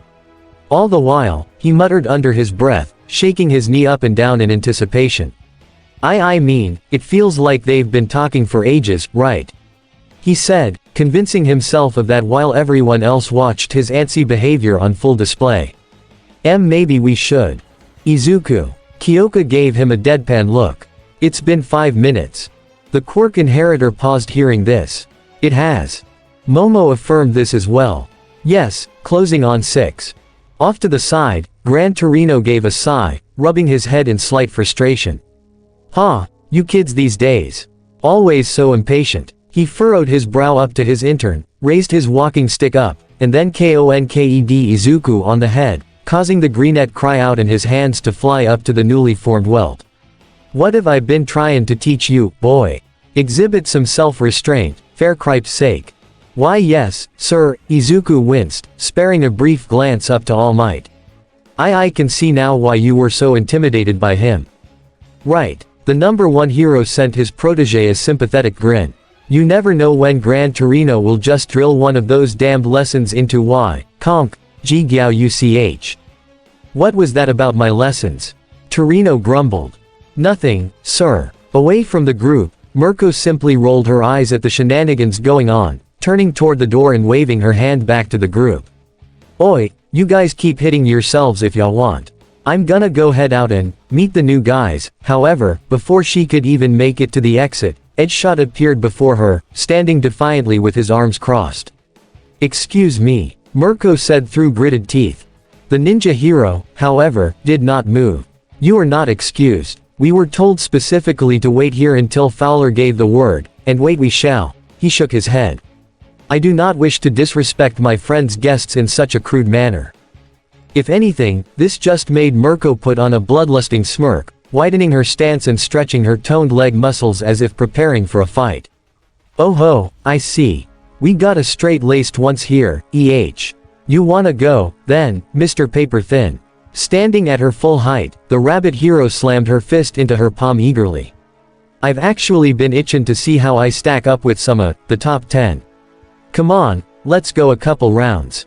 And hear me out here, we don't do that. Marissa encouraged, getting between the two and shoving them away from one another with a narrowed gaze. At least not in here. Not while there are others who could get hurt. She and the 2 heroes eyed the others briefly, the teens, Torino and All Might staring at them seriously. Besides, this isn't the time to be squabbling. Yeah, I get it. Mirko's shoulders slumped, but still pointed an irate finger at the full-day body user. But I promise, we're gonna tussle one day, Origami Man. Edgeshot merely bowed his head. I anticipate the encounter, truly. Up on Red Alert's shoulder, Longarm couldn't help but purse his lips at the strange interaction. He tilted his head toward his partner and asked, I'm sorry for being the new guy, but, are all humans this chaotic? No. Just a select few. Red Alert assured, eyeing May in the process. I believe the phrase to describe them is, not being cold. Kyoka slapped her forehead at that, all while Izuku and the others held back fits of laughter. That's, having no chill, Red Alert. The medic rebutted by focusing back to Longarm and gesturing toward their teenaged allies. See, Even their vernacular makes no sense. It's all about adapting when it comes to them. The group collectively face-faulted while Longarm nodded in understanding. May snapped back up to her feet, shouting and shaking her fist. Would you stop feeding him lies, Red? Yeah, Red, come on. Sideswipe shrugged before putting hand to his brother's shoulder. Sure, humans can be hard to understand, but I personally think we've come a long way to cracking the surface.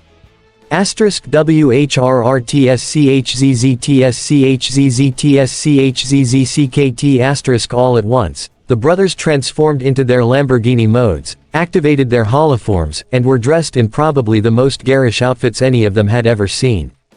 Sideswipe himself was in a black and red pinstripe jacket, with plaid red and white pants and big, red rain boots, all while wearing a black bowler hat that smushed down his foxhawk. Sunstaker, meanwhile, was donned in a tall, black top hat with a bright yellow tuxedo, and black flip-flops. He also held a cane in his hands, upon which were a pair of fingerless black and yellow gloves. Well, the yellow bot asked, are we lit, or what? There was nothing but silence for several moments, and then the entire room roared into uncontrollable laughter. Students, heroes, Autobots and mini-cons alike were all bursting with hilarity at the sight. Izuku had fallen to the floor while Momo fell to her back on the couch, which May and Mirko were doubled over the back of. Gran Torino, Edgeshot and even Marissa tried to keep some composure, but they still succumbed to it eventually as well. Even All Might had to take a knee, he was laughing so hard, and slamming his fist into the ground even harder. Bahahahaha. Why you two, where in the hell did you even get the idea for those outfits? Clutching at her stomach as her eyes welled up with tears of joy, Kyoka pointed at the bothers. Haha. Did Kaminari and Kirishima sell you on those outfits? PFFT, ahahaha.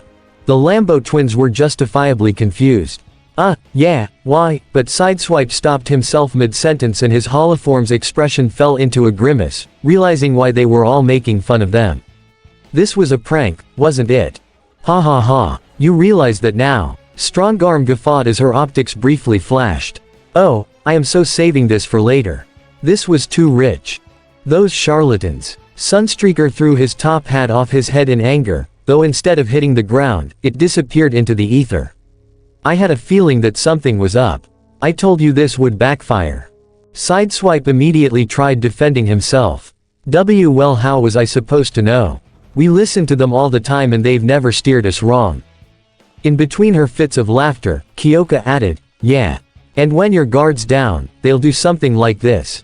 Ha ha. The two brothers frowned in unison, thoroughly ticked off at their partners. Oh, when I see them next, they are gonna get such a pinch. Sunstreaker declared. Yeah, and maybe we'll ramp up the intensity of their training for good measure. Sideswipe raised his fists into the air in retribution.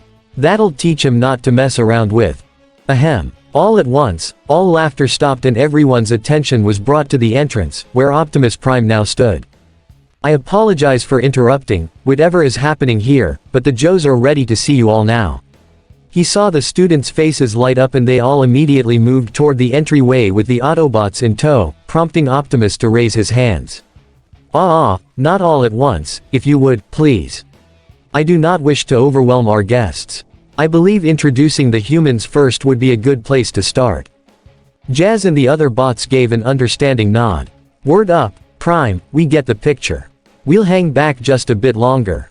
With a sly smirk, he jerked his thumb over to Sideswipe and Sunstreaker. Sides, it'll give those two the time they need to, clean up their act a bit. The brothers' holoforms narrowed their eyes at Jazz. Oh, har, very funny. Sideswipe remarked, voice dripping in sarcasm. You wouldn't be so smug about it if Kyoka tricked you into something like this. Nah, I wouldn't, but here's the diff. I know Kyoka wouldn't trick me into that. The first lieutenant nudged his chin down to his partner. Would ya, Kyo? Hey, course not. Kyoka gave a thumbs up.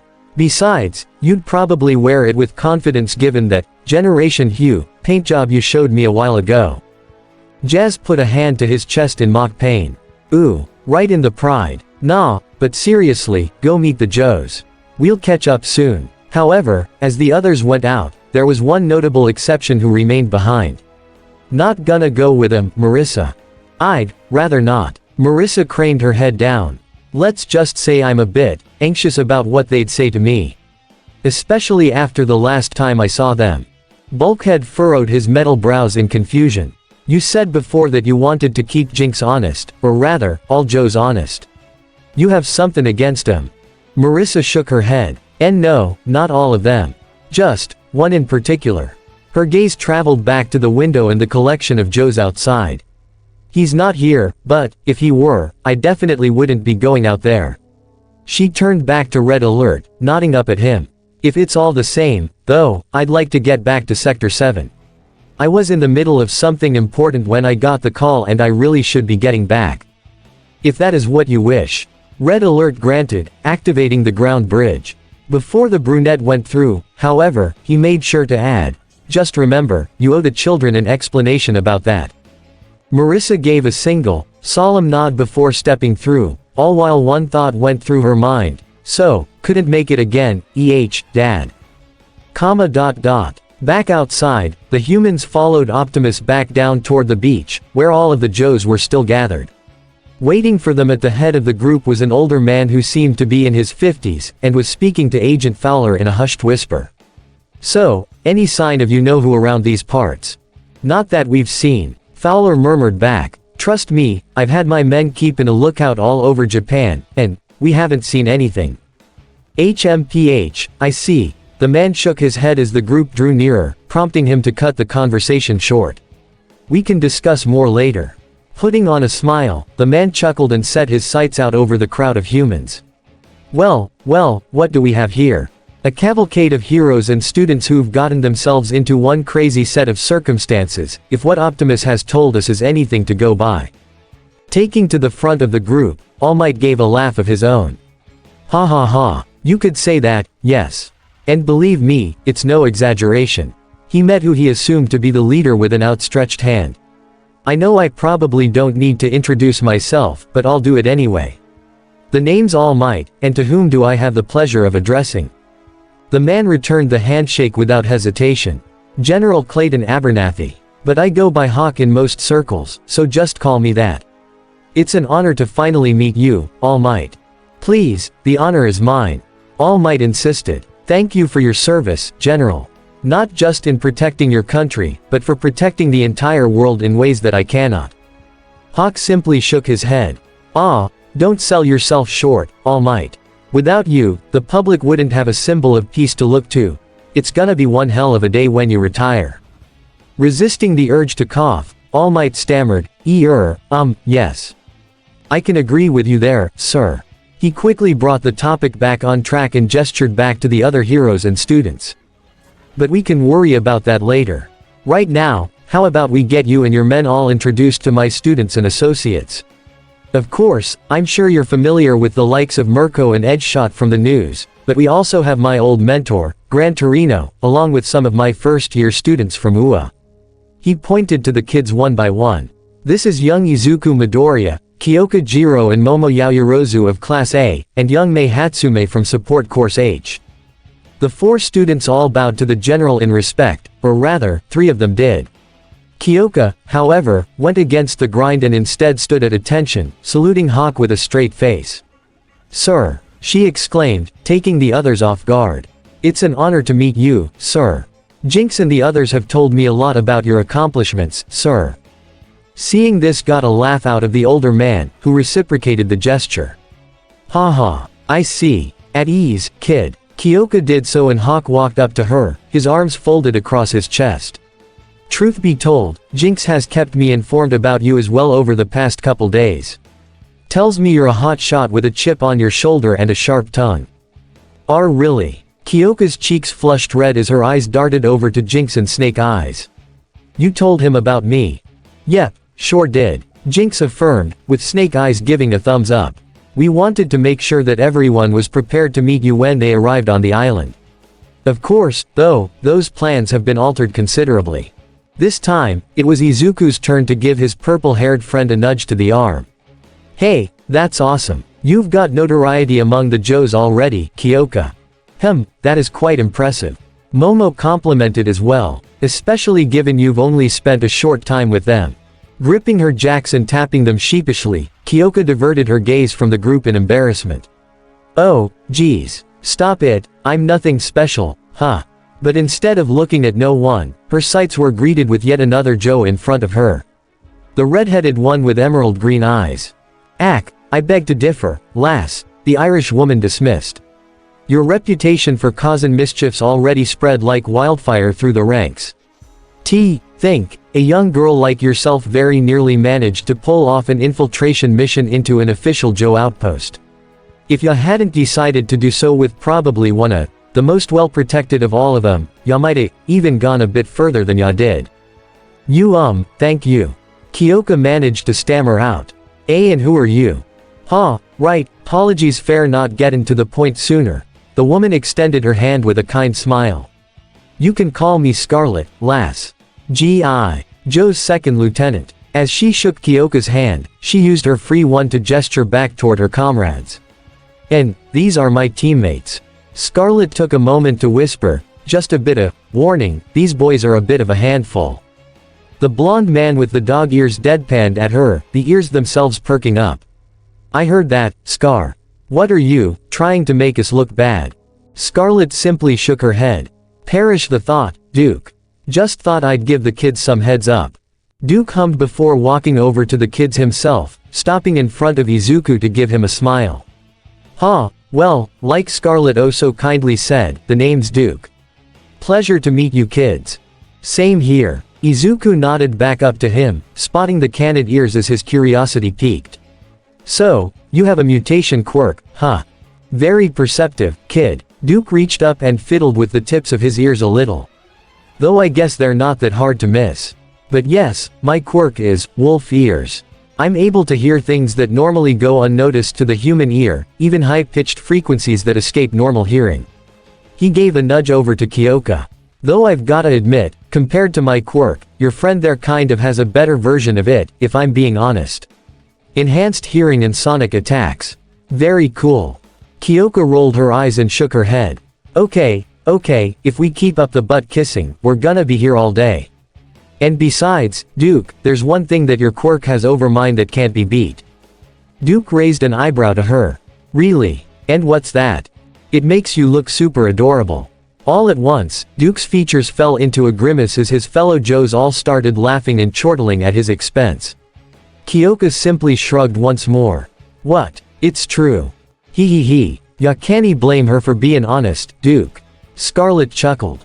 The Joe dressed as a cowboy was much more bombastic with his laugh, though. Bahaha. She's got ya dead to rights, Duke. Can't get much more honest than that. He gave a two-fingered salute down to the perplet. Lots a respect to ya for speakin', what a lot of Joes are thinkin', missy. Name's Wild Bill, chopper pilot extraordinaire. Ooh, you fly that beauty, May exclaimed, her eyes lighting up as she pointed to the Osprey. That must be amazing to be able to pilot one of them. Wild Bill tipped his hat to the young inventor. Hey, well thank you kindly, little lady. Though truth be told, I don't fly the big ones all the time. I'm more at home in a smaller whirligig than the massive, two-propellered ones. All the same, though, he took off his sunglasses to give the kids a wink. But thanks to my quirk, Copter Cruiser, I can learn the ins and outs of any bird I fly just grabbing the controls. Izuku's eyes lit up at that. Oh, so you have an intelligence-boosting quirk. They may not be as notable as the flashier quirks out there, but they're still really cool. How'd you learn that you had it, though? Much obliged, son. Wild Bill put his sunglasses back on. As for how I discovered it, though, let's just say I was a pro with RC choppers as a kid, and, when I was 12, my pa took me on a tour of a military base to see the real deals. He scratched his cheek with a chuckle. Hey, ended up talkin' off in one of 'em and then brought it back down as gentle as a leaf. I got a good earful after that, but after that, my callin' was pretty clear. From there, the large African-American man came up from behind and gave Bill a hearty pat on the shoulder. Ha. Well, least it wasn't as bad as how I discovered my quirk. My mama just about had my head after that mess. He craned his head down toward the children, and the other heroes aside from All Might, all of whom were staring up at him with wide eyes and slack jaws. Cat got your tongue. Oh, sorry. Momo apologized, bowing profusely. It's just quite rare to see someone rivaling All Might in sheer stature. At least when it comes to someone who appears normal. Edgeshot clarified with massive air quotes. I suppose what my intern is trying to say is, bro, you're freaking huge. Mirko shouted bluntly, making everyone faceful yet again. Seriously, I think I could fit in your thigh. The rabbit hero put a hand to her shoulder and flexed her muscles, grinning up to the man eagerly. How much do ya bench? I can lift about 650 myself. The giant of a man let out a laugh and flexed his own bicep. Try 700. Even. Mirko stomped her foot in frustration. Damn it, I need to get on your level. What's your name, man? The name's Roadblock, Miss Mirko. Putting his hands to his hips, Roadblock leaned over, lowering his head down to the woman's eye level with a challenging smile. I suggest you remember it well, cuz otherwise, we're gonna be here for a spell. Ooh, a rhyme. Mirko rebuffed, puffing her chest out defiantly while raising a fist. Well, your wordsmithing ways won't work on me, big man. I'll take ya on anytime, anywhere. Edgeshot cleared his throat, hoping to reel the enthusiastic woman back in. Ahem, while I'm sure that would be entertaining to watch, I once again don't think that here is any place to do so. He got in between the two and shot them each a glare. Especially since we are all guests at this place, correct? Surprisingly, Roadblock was quick to agree. Sure thing. Last thing I want is to disrespect someone else's place. All the same, he still shot a smirk down to the rabbit hero. We'll pick this up later, your bunny-eared grace. Mirko puffed out her cheeks, pouting with her fists clenched to her sides. Damn it, you're good, she grumbled. So Roadblock. Izuku piped up, hoping to move away from the last topic as quickly as possible. What is your quirk, anyway? Probably not best to get into it here. The man raised his large hand, which was about the size of Izuku's head, wearing an apologetic smile. It's really a more destructive quirk, to put it lightly. Besides, the only place you're likely to see it is the battlefield anyway, so why spoil something like that? Roadblock gave Izuku a knowing wink. Wait till we inevitably get into a battle, kid, then I'll show all of y'all what I can do. Izuku was quick to respect Roadblock's wishes, though Kyoka couldn't help but feel that his reasoning was a bit weak. Is your friend deflecting? Kyoka whispered to Scarlet. The redhead sighed and confirmed her though. Yeah, a little bit, but please, respect his wishes, she murmured back. Marvin's a beast of a man, but he's a complete darlin' at heart.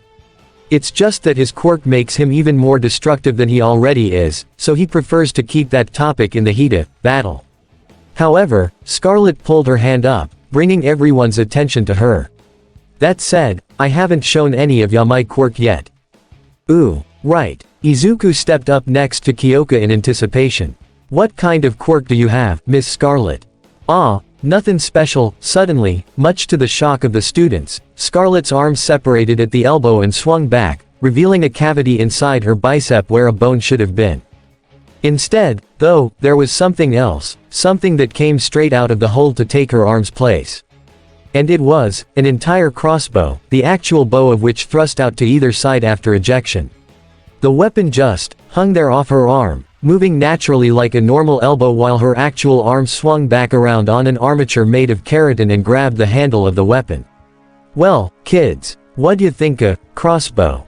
Pretty neat, don't you think? The others could only stare wide-eyed at the quirk on display for them all to see, with Optimus speaking up first. I must admit, do not believe I've ever seen a quirk as unique as yours, Scarlet.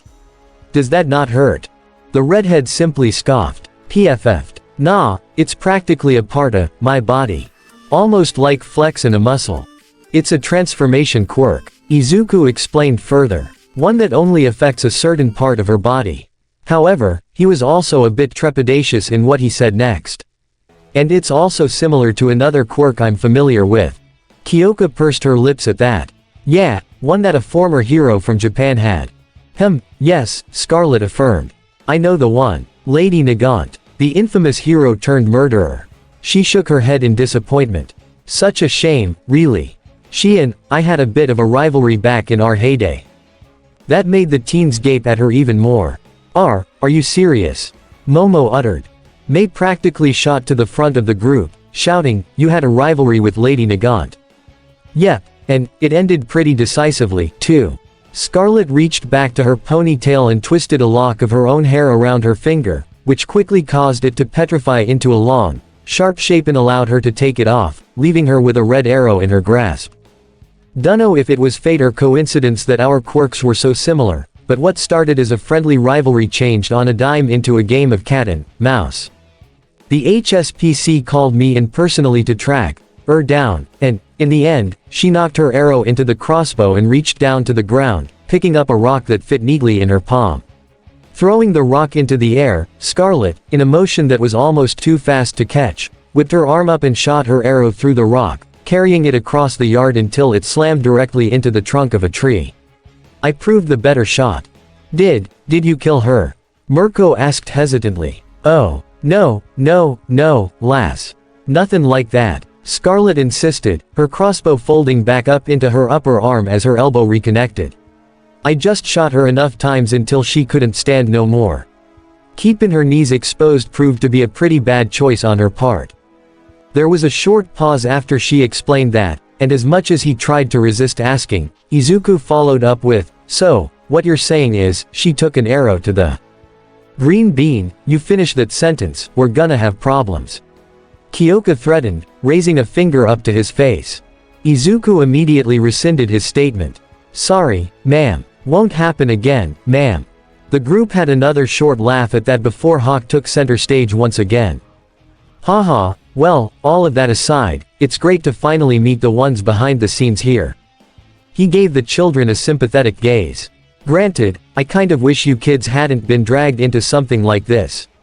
You're already incredibly brave for wanting to become heroes, but to get dragged into an alien war, speaking from experience, it can be arduous, demanding, and can take an incredible toll on the mind and body.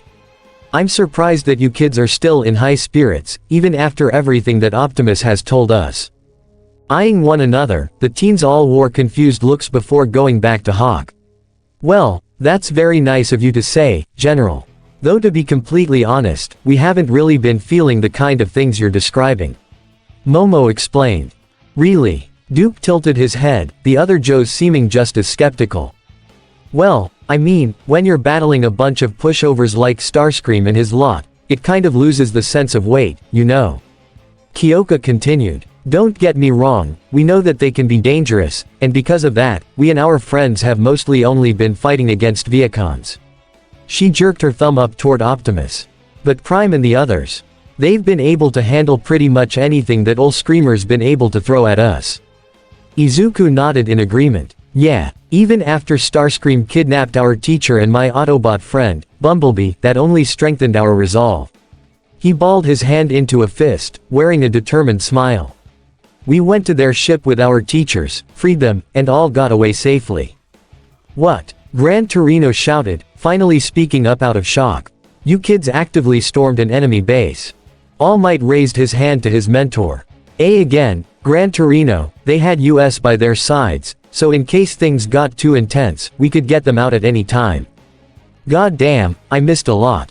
Mirko grumbled, though she wore a proud grin toward her protege. "Still, kid, I'm proud of ya. Now I'm gonna have to catch up here." For their part, the Joes were also rather impressed. "Woo, gotta admit, wasn't expectant to hear that." Wild Bill scratched the side of his head. "And, here we thought we were gonna be seeing a bunch of kids carrying trauma with them before they hit 16. Roadblock huffed a bit and went on. "Yeah, though I guess if this, Starscream, is as inept as they say he is, maybe this whole fight on Earth can be won without much hassle, I am afraid it cannot be so simple, Roadblock." Optimus denied, shaking his head. "You see, even if we manage to fend off Starscream's group successfully, I have little doubt in my mind that they've already informed Megatron of our presence here. The possibility of him coming to this planet as a result is all too great. And when he does, I fear that this conflict will take a very sharp turn." His optics went down to the teens at his feet, who were all now visibly worried. Megatron is a far different adversary than Starscream could ever be. There is a reason why the war has lasted eons, and it is because of his tenacious ambitions fueling his bloodlust for ceaseless conflict. Even so, things have already become considerably more worrisome now that Skybite has arrived. We must remain vigilant. Duke nodded in understanding. Yeah, I had a feeling that'd be the case. We've chased Cobra off so many times, but they always end up coming back. His and the Joes wore furrowed brows at the mention of their enemies. Even if some of their silences are longer than others. Momo put a hand over her chest in concern. And I take it that you're currently witnessing one of those. Hawk took a deep breath and gave a heavy sigh. That'd be correct, miss. Unfortunately, the commanders saw fit to lay low for a while, and we have no idea what he could be working on. Okay, so big question here. Mirko interjected. What even is Cobra? I mean, I get that they've gotta be some kind of villain organization, but it feels like you're leaving something out. Kyoka coughed into her hand at that. Well, it's actually a lot more complicated than that. Yes, Cobra aren't just a bunch of supervillains. Scarlet reinforced. They're a ruthless terrorist organization determined to rule the world. They'll go to extreme lengths to get what they want. From pillaging resources, to destroying infrastructures, to disposing of those who'd get in their way. Most times, they get their asses handed to them on a silver platter. Mackenzie, who had stayed silent up to this point, had finally spoken up. But then, sometimes, that doesn't happen. At least not until it's too late. The Joe's expressions immediately softened with sympathy toward the teenager, who shook her head sadly. My dad ended up being one of those unlucky few who've been killed by Cobra, even though he went down stopping one of their plans. And your father was a true hero, Kenzie. Hawk asserted, placing a hand on her shoulder. We all make sure to honor his sacrifice every day by keeping the fight going. So, how long have these, Cobra, people been quiet, anyway? Torino questioned.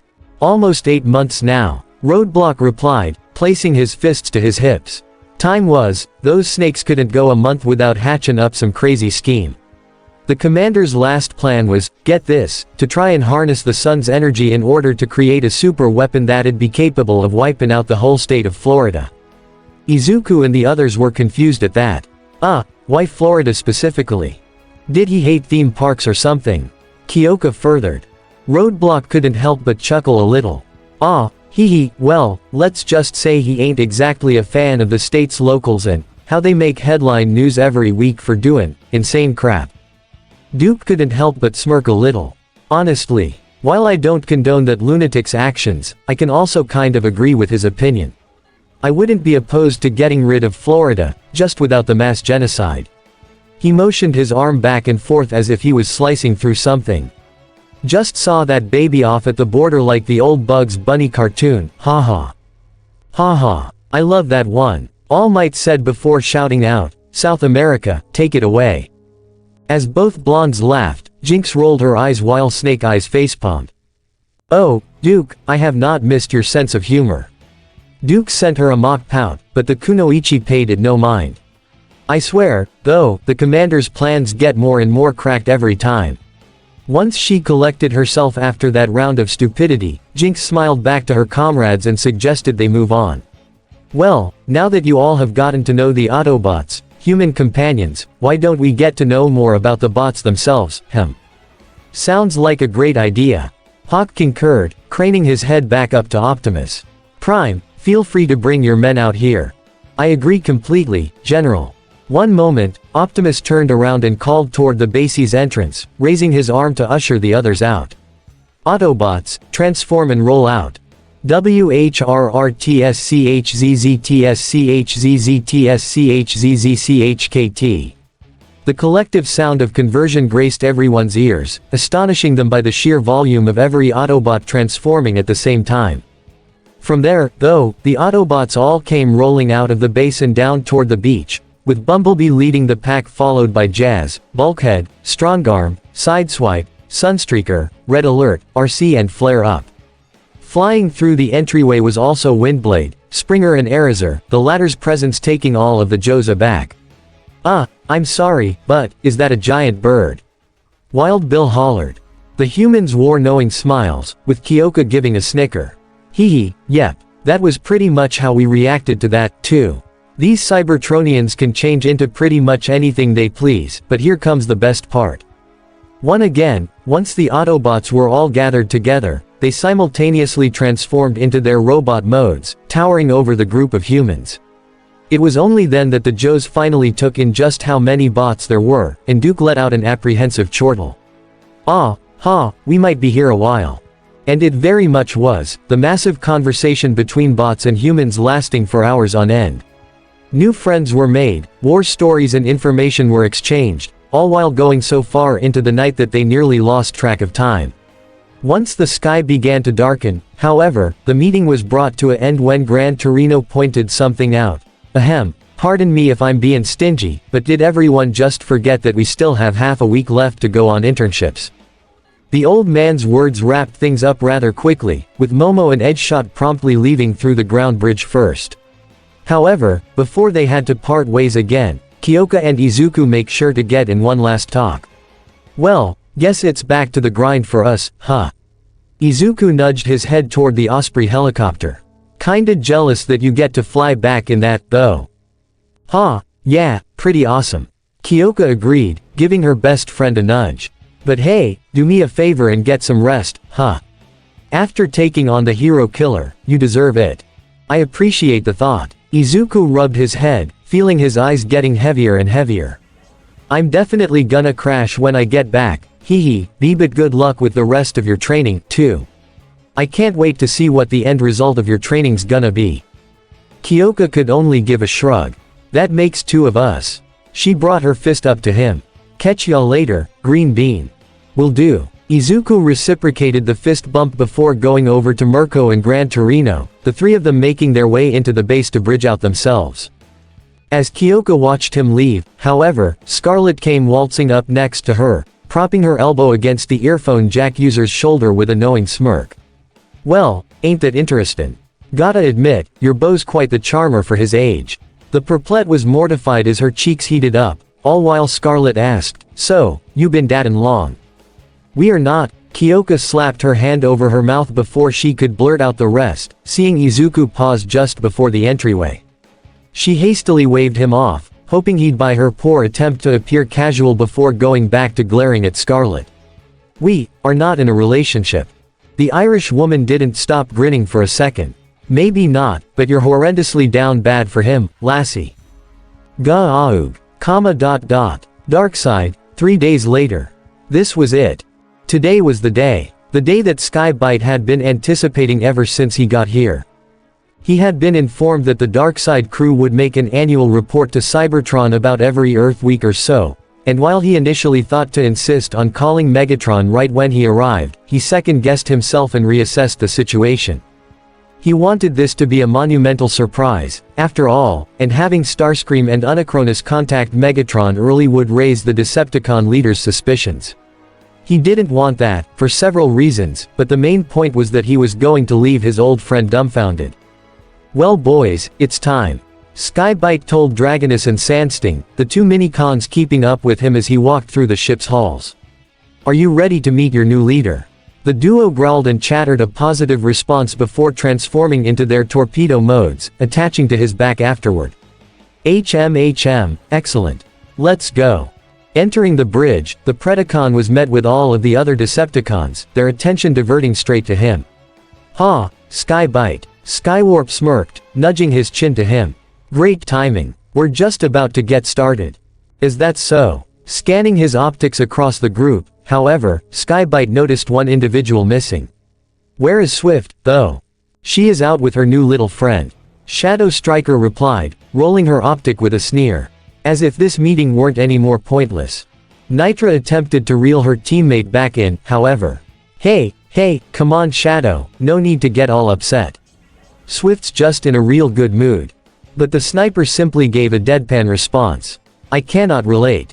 "Well, I know you can't, but just let her have her fun, comprende?" "Enough," Starscream ordered with a swipe of his hand. "We are about to get underway." The Decepticons all fell into silence as he continued to type in commands into the console, before launching the communication to Cybertron. It didn't take long for the other end to intercept, and the very next second, Megatron's visage was on the hollow screen before them, with Shockwave standing in the background as usual. Skybite made sure to stay just out of view as Starscream, Unicronus and the others all saluted. "Lord Megatron, we come with our report." Megatron grumbled and nodded. "Speak, Starscream." As you know, I am very busy here. The Seeker commander narrowed his optics slightly. Yeah, I'll bet. Despite that thought, he continued on. Ahem, today has been an interesting week here. Very little Autobot activity has been detected, however, as we have recently learned, they have not been entirely without action. Typing into the console again, Starscream pulled up several news stories pertaining to the incident in Hosu. The Nomus, the hero killer, the aid of MASK, all of it had been covered. Most importantly, though, the Autobots could be seen pictured in their vehicle modes, aiding the efforts with their holoforms. As you can see, they have been very busy. HMPH, typical Prime. Megatron grumbled, downloading the information into his databanks through his optics as he glared a hole into the picture of Optimus Alt mode. Whenever any living being needs aid, be it Cybertronian or organic, he will not hesitate to help, even when disguised. Such heroic nonsense. However, he also took note of something interesting. Though I will say that this hero killer and the League of Villains are rather intriguing. Perhaps the latter could be useful in my future endeavors. Unicronus bowed his head. My liege, you still intend on us recruiting villains to aid in our war. I realize it would make for a distinct advantage against the Autobots' allies, but should we expose our secret to the wrong people? I realize that, Unicronus, the Decepticon leader continued, raising a hand to his general. Which is why we must also be cautious, and eliminate the head of this league so that we do not face any opposition. We do away with their leader, and the followers will have no choice but to kneel before me instead. Throwing his hands into the air, Starscream lauded his leader's idea, in the most sarcastic way possible. Oh, how grand your plan is, Lord Megatron. I'm certain that the villains will be completely subservient to your every whim after that, He could tell that Megatron wasn't amused, however, so decided to quickly change the subject. Anyway, our efforts to mine Energon have also been very fruitful. We have discovered enough of the substance in this land known as Canada to power a sizable fleet of warships, I'd wager. Care to bet on that wager? Megatron challenged, leaning against his hand in boredom. Forgive me for my skepticism, but I've learned over the eons to not take your word at face value, Starscream. My lord, please. Starscream bowed his head. This day, I speak the truth. Surprisingly for the Seeker, Unicronus actually came to his aid. He does, my lord. The Energon that we've mined so far is quite the bounty. And Starscream's assessment is actually quite accurate. Starscream briefly glanced over to the shadowy Decepticon in astonishment as Megatron hummed. HMPH, well, if that is the case, then I commend your work, Decepticons. He clenched his fists determinedly. Once you return to Cybertron with the bounty and with Optimus Prime in chains, then we will finally cement our rule over the planet and move beyond even further into the cosmos. Of course, Lord Megatron. Starscream agreed, all while thinking, pompous slag eater, despite his curses unto his leader, though, he shifted his optics over to Skybite, who gave him an approving nod. That being said, however, there was something of major significance that happened over the course of this week as well, which I believe you will be quite interested in. Megatron raised an eyebrow down at him. Oh, and what is that? Oh, just an old friend stopping by. Skybite exclaimed from off-screen, making Megatron's optics widen before he strolled into frame. I just so happened to be passing through this solar system when I detected these cons along the way. And when I sensed the Autobot activity here as well, I knew that this was my opportunity to finally come out of hiding. He raised his chin up to his old friend with a gnarled grin. Megatron, how are you, ya old fogey? The revelation had to sit with Megatron for a few moments before the reality finally settled in, and before long, a genuine smile appeared on his face and a jubilant laugh escaped his throat. BAHAHA. Skybite, is that really you? Skybite stretched his arms out. In the Cybertonium alloy, my liege. Ha, what a joyous day, Megatron exclaimed, leaning toward the screen in his enthusiasm. I had thought that you'd perished in the collapsing sun with that turncoat. At that point, Shockwave had finally piped up, his curiosity piqued. How in Cybertron's name did you ever escape the supernova? Doing something such as that should be nearly impossible. Oh, it was not easy, Shockwave, I assure you. Skybite said with a wave of his hand. I was blown practically halfway across Cybertron's solar system before I finally landed on Char. The native Cybertronians there aided me, though they were unaware that a war had broken out on the main planet. Megatron hummed and gave a nod. That makes sense. The space bridge systems were cut off to the colony worlds long ago. Prime saw to that himself, much to my irritation. It was at that point that the Decepticon leader became slightly wary. Still, why did you not come back to Cybertron when you were repaired, old friend? We erected a statue in your honor, you know. Your return would have been welcomed with open arms. Skybite lowered his head apologetically, making sure to keep a straight, solemn face. I apologize, my old friend, but unfortunately, I was unable to. In fact, I was restricted from it. By the time I was fully repaired, the aerial bots had found where I was. And they sought revenge for their former commander's death. He narrowed his optics in faux anger. And ever since that day, they have hounded me so. Barring me from making my way back to Cybertron or even joining with any other Decepticons throughout the cosmos. It was only recently that I managed to finally get them off my tail in the last solar system I was in. He raised his arms out to his sides, putting on a proud smile. Lo and behold, one hop to the next system over and it leads me to this planet. And let me just say, it feels so good to be back. There was a short pause as Megatron took in the Predacon story, before finally giving a single nod. I see. Well, I am certainly glad to see that you managed to survive, Skybite, truly. His sinister grin returned as he clenched a fist. And it is fortunate that you have arrived on Earth. Now, this group truly has a clear advantage over the Autobots. I couldn't agree more, sir. Unicronus concurred. In fact, Skybite has already proven his worth by finding a mini-con and bringing it to us. Ha, is that so? With a theatrical bow, Skybite affirmed it. Indeed, Megatron. And I have also a couple of my own. On cue, Dragonus and Sandsting launched themselves off of the shark bots back and transformed, the former staying airborne while the latter scuttled along the floor. A gift from the Charians in their gratitude for leading the aerial bots away from their planet. I made sure to spread the good word among them about your cause, by the way. Should you find your way to Char, expect to be greeted with reverence and bots who would volunteer to join the Decepticon cause. This made Megatron's smile widen. Ah, excellent, Skybite. You always were a valuable hype mech. His expression became serious again as he looked back to his second-in-command. Now, is that all you have to report, Starscream? No, there is one more thing, the Seeker clarified. Currently, Swift is out aiding the mini-con that we acquired. The one that Skybite acquired, you mean? Starscream soured at the condescending interruption from his leader, but pressed on nonetheless. Yes, the one that Skybite acquired. In any case, she is helping him locate the rest of his team, the two other destruction mini-cons. Megatron let out a dark chuckle. HM, I see. They will all be perfect additions to the Decepticon ranks, to be sure. The Decepticon leader set his gaze out to the rest of his troops, who all stood at attention. Well, if that is the case, then it would seem that things are going rather well. I anticipate your next report. Megatron out. With that, Megatron brought the transmission to an end, taking a deep intake, a contemplative hum passing his lips soon after. He lies.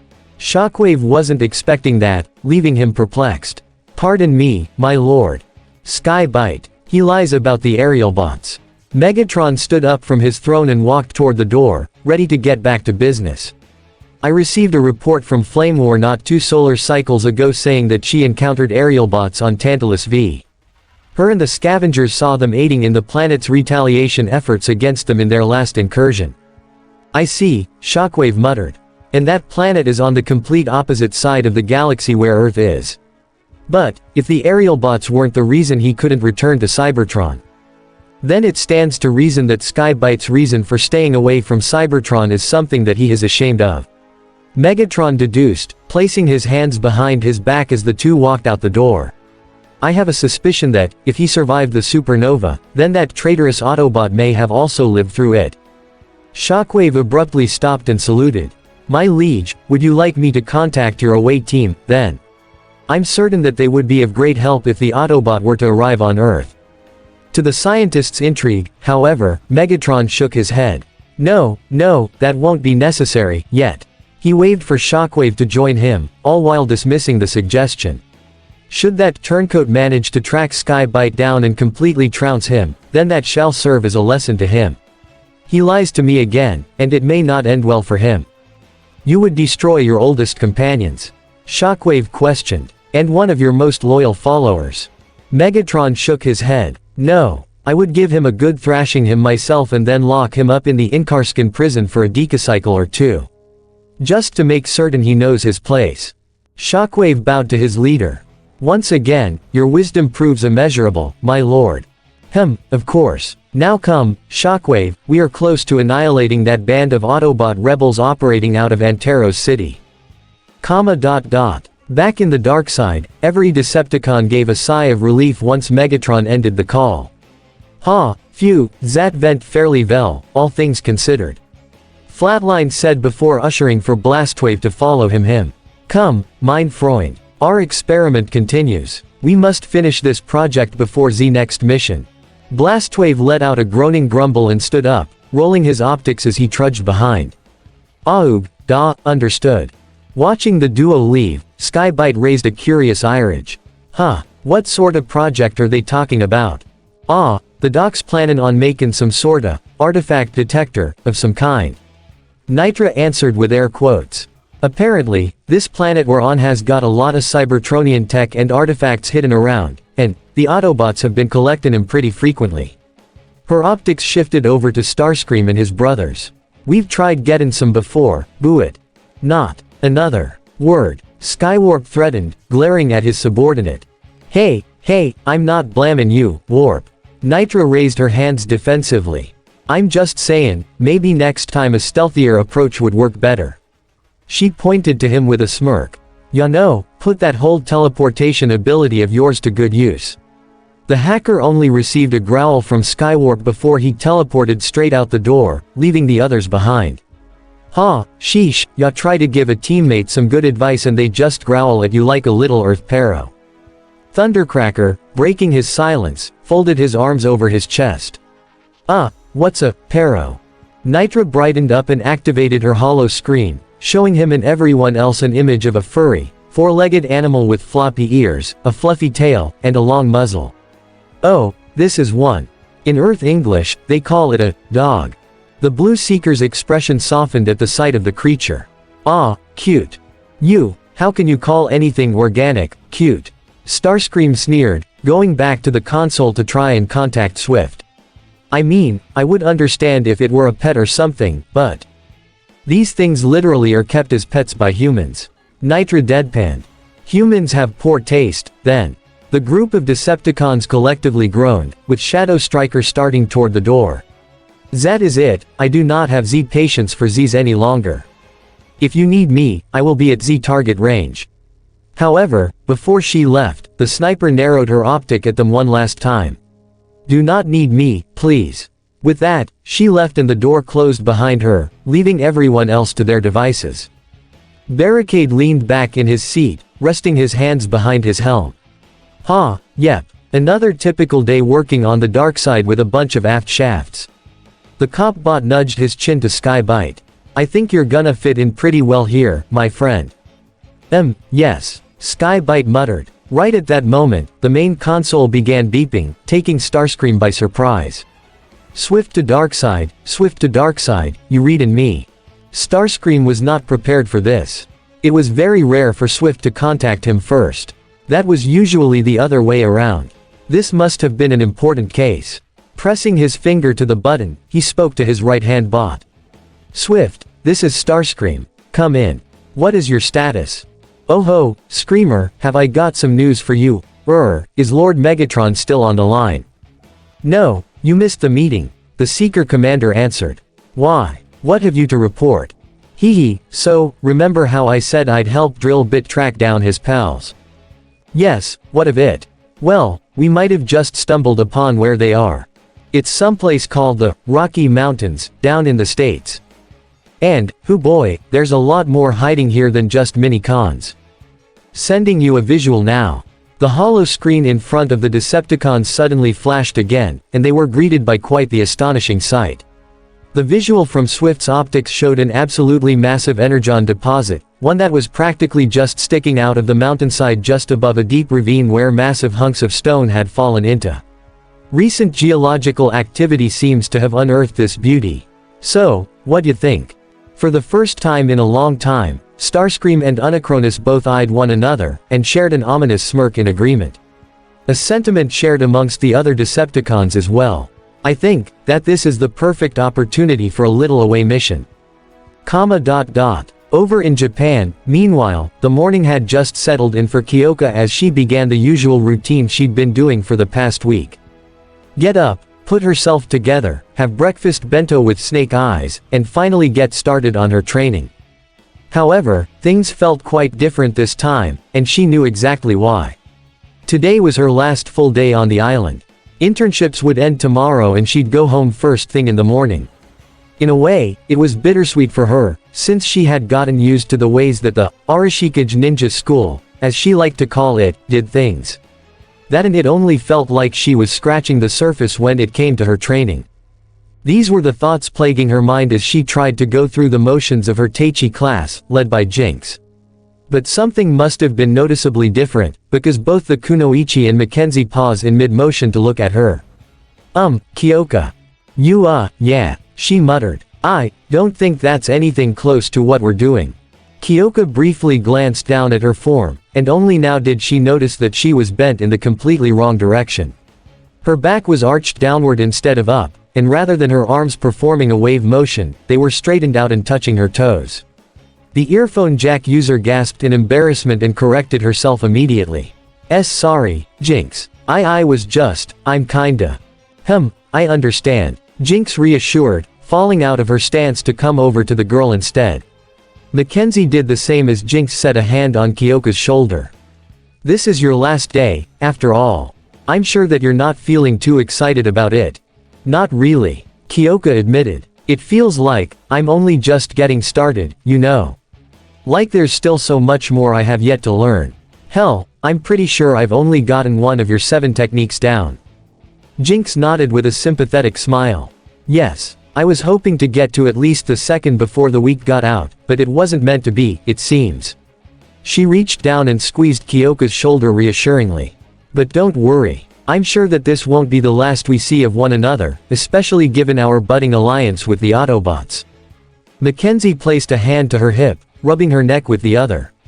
But that said, it is gonna feel a bit less exciting without you here. She gave Kyoka a nudge to the arm. I was just starting to get used to you. Yeah, same. Kyoka winked. Perhaps some meditation will clear your mind. Let's change things up a little. Jinx suggested, leading the girls back toward the castle. Once inside, however, they noticed something was quite off. There was absolutely no one around, the entire place still with silence. The 3 ladies were immediately suspicious, their eyes darting around as they proceeded. Strange, I would have guessed that we'd be greeted by someone at the door. But they didn't have to walk in very far before Kyoka's keen hearing picked something up. The uproarious sounds of cheering and hollering coming from below their feet. Hold on. Plugging her jack into the floor to make sure, the perplet let out an amused scoff. Hey, they're all downstairs. And from the sounds of it, there's some sparring going on. A short groan passed Jinx's lips and she rolled her eyes. Of course. Come, girls, let's go see what the fuss is about. Going down the nearest staircase, the trio found themselves in an underground room with a large, circular arena in the middle, made of wooden floorboard and bordered by a white boundary. Lo and behold, all of the Joes were there, most of them watching and cheering eagerly for not one, but 2 fights happening in the ring. The main one was Duke and Snake Eyes going at it in hand-to-hand combat, the 2 matching one another with every block and hit.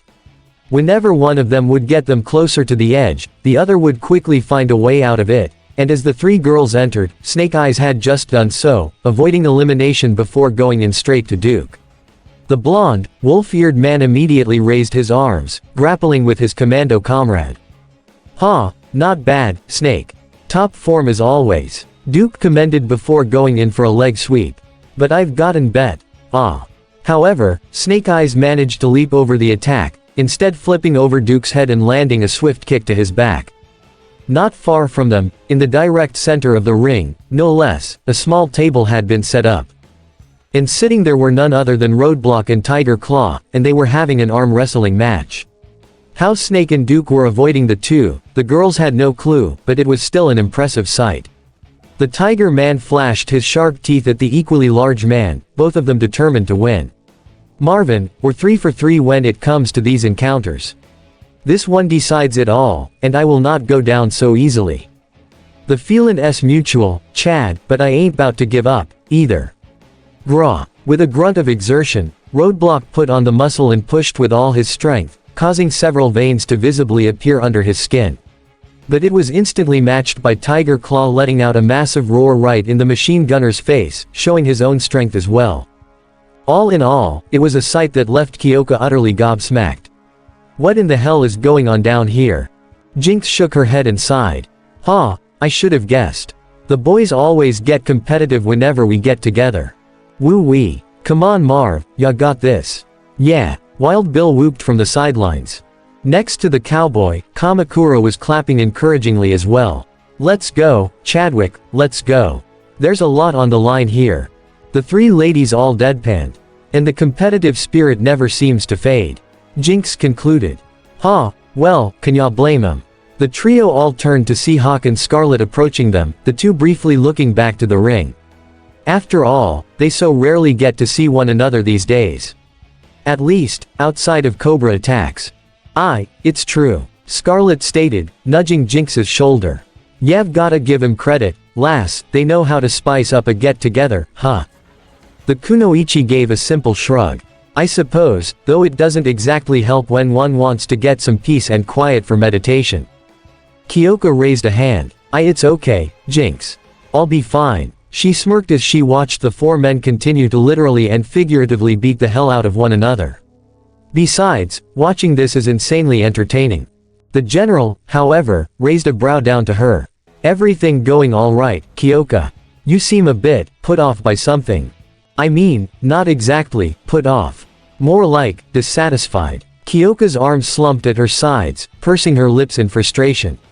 Don't get me wrong, I did learn a lot from this internship, but it feels like I can learn so much more if I stick around longer, ya know. It's just too bad that this internship only lasted a week. Hawk's lips tightened, giving an understanding nod. I see, so you want to learn more, He gave it some thought before an idea struck him. Actually, there might be a way. His words immediately caught Kyoka's interest before he asked further, are you familiar with work-study programs? Most hero schools I know of do those. Why yeah, I know a little about those. Kyoka affirmed. They're where the school allows kids to go out on certain days and learn directly under pro heroes at their office. Some are even able to get straight into the action and are treated like normal sidekicks at the agencies. Still, the earphone jack user furrowed her brow. Although, those are usually reserved for second and third year students, aren't they? Usually, yes. But the general winked down to her, touching his finger to his nose. That said, I've heard that UA does make exceptions for certain first-year students, if they do well, at least. And I just so happen to have connections with Nezu. I'll put in a good word for you, and, if you keep your grades up, you might just get the chance to come back and continue your training. Her eyes lighting up like a Christmas tree, Kyoka was thoroughly ecstatic to hear that. Really? Sir, I can't thank you anew.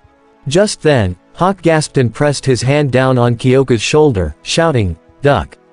The group followed his order and, from out of nowhere, Duke came hurtling over all of their heads, the blonde man slamming back first into the opposing wall. At the edge of the arena, Snake Eyes stood, breathing heavily yet still silently after his victory. Scarlet gasped and rushed over to her fellow lieutenant without wasting a moment. Duke. Oh dear God, I told you boys not to go overboard. While scolding him, the redhead checked over his head, searching for any wounds. Anything hurt bad? Gah, just my pride. Duke shifted himself up to a seated position and winced, sucking in a sharp breath. SS's, in my ass. Ya dunce. Scarlet said with an eye roll and an amused grin, shaking her head before eyeing her old friend. And, Snake, ya really gotta tone it down yourself, ya know. Snake Eyes rubbed his neck sheepishly, acknowledging her words with a nod of his own. Crack. Grew AAAARR. The team were all startled when, from the center of the ring, Roadblock gave one final push, using all of his might to finally smash Tiger Claw's paw through the table, breaking it in half and making him roar in pain. As the striped martial artist fell to the floor, Roadblock let out a thunderous laugh, lifting his arms up high viciously. Ahahaha. That's right. Who's the best? He thrust his finger down to Tiger Claw with a good-natured smile. And you, my friend, are the next to buy drinks. Tiger Claw, despite his aching hand, smiled back at the man who beat him. Haha, yes, I suppose fair is fair. Roadblock helped his fellow Joe up and they shook hands. Good match, Marv. It was incredibly close. On the sidelines, Budo and the other Joes all clapped at the show of sportsmanship. Haha, excellent, both of you. Now, with all of that done, I think next we should. Before he could suggest anything, however, Budo finally caught sight of his wife, and she didn't appear to be too impressive with him. Clean up everything here and relax for a little bit, haha. Who's up for some late morning tea? No one was able to take him up on the offer, however, because not 2 seconds after suggesting it. CHYOOM. In the direct center of the room, a certain swirling vortex appeared, taking everyone off guard. The Joes all immediately went to pull out their weapons, but Kyoka stopped them. Wait. Guys, don't shoot. Sure enough, just as she suspected, it didn't take long for their Autobot visitor to come revving through the portal, a certain Porsche screeching to a stop along the floorboards. Yo, Joes. Jazz greeted. And, hey there, Kyo. What's happenin'? Jazz, what the hell are you doing in here? Kyoka approached him with her arms raised. And how'd you even bridge into the freaking basement? You'd be surprised what coordinates Red can calibrate into the thing. Jazz explained quickly. But never mind that now. I've been sent, air to pick you cats up. We've got a situation and, it's all hands on deck. This took Kyoka and the Joes by surprise, with Hawk stepping forward for answers. What do you mean, all hands? What's going on? We've picked up on a huge deposit of energon over in the States. Jazz elaborated. Right in what's called the Rocky Mountain Range. Problem is, we've got loads of cons on the move and, they're headed straight for it. Hawk's expression hardened and he nodded to the Autobot. Say no more. We're in. If the Decepticons wanna start a fight on American soil, then that's their mistake to make. He turned back to his fellow Joes, who at this point had all lined up and stood at attention, Kyoka included. Alright, troops, you heard it here first. It's time to play the game, and we all know how it goes. We'll receive the mission debriefing from Prime and then head out to our destination.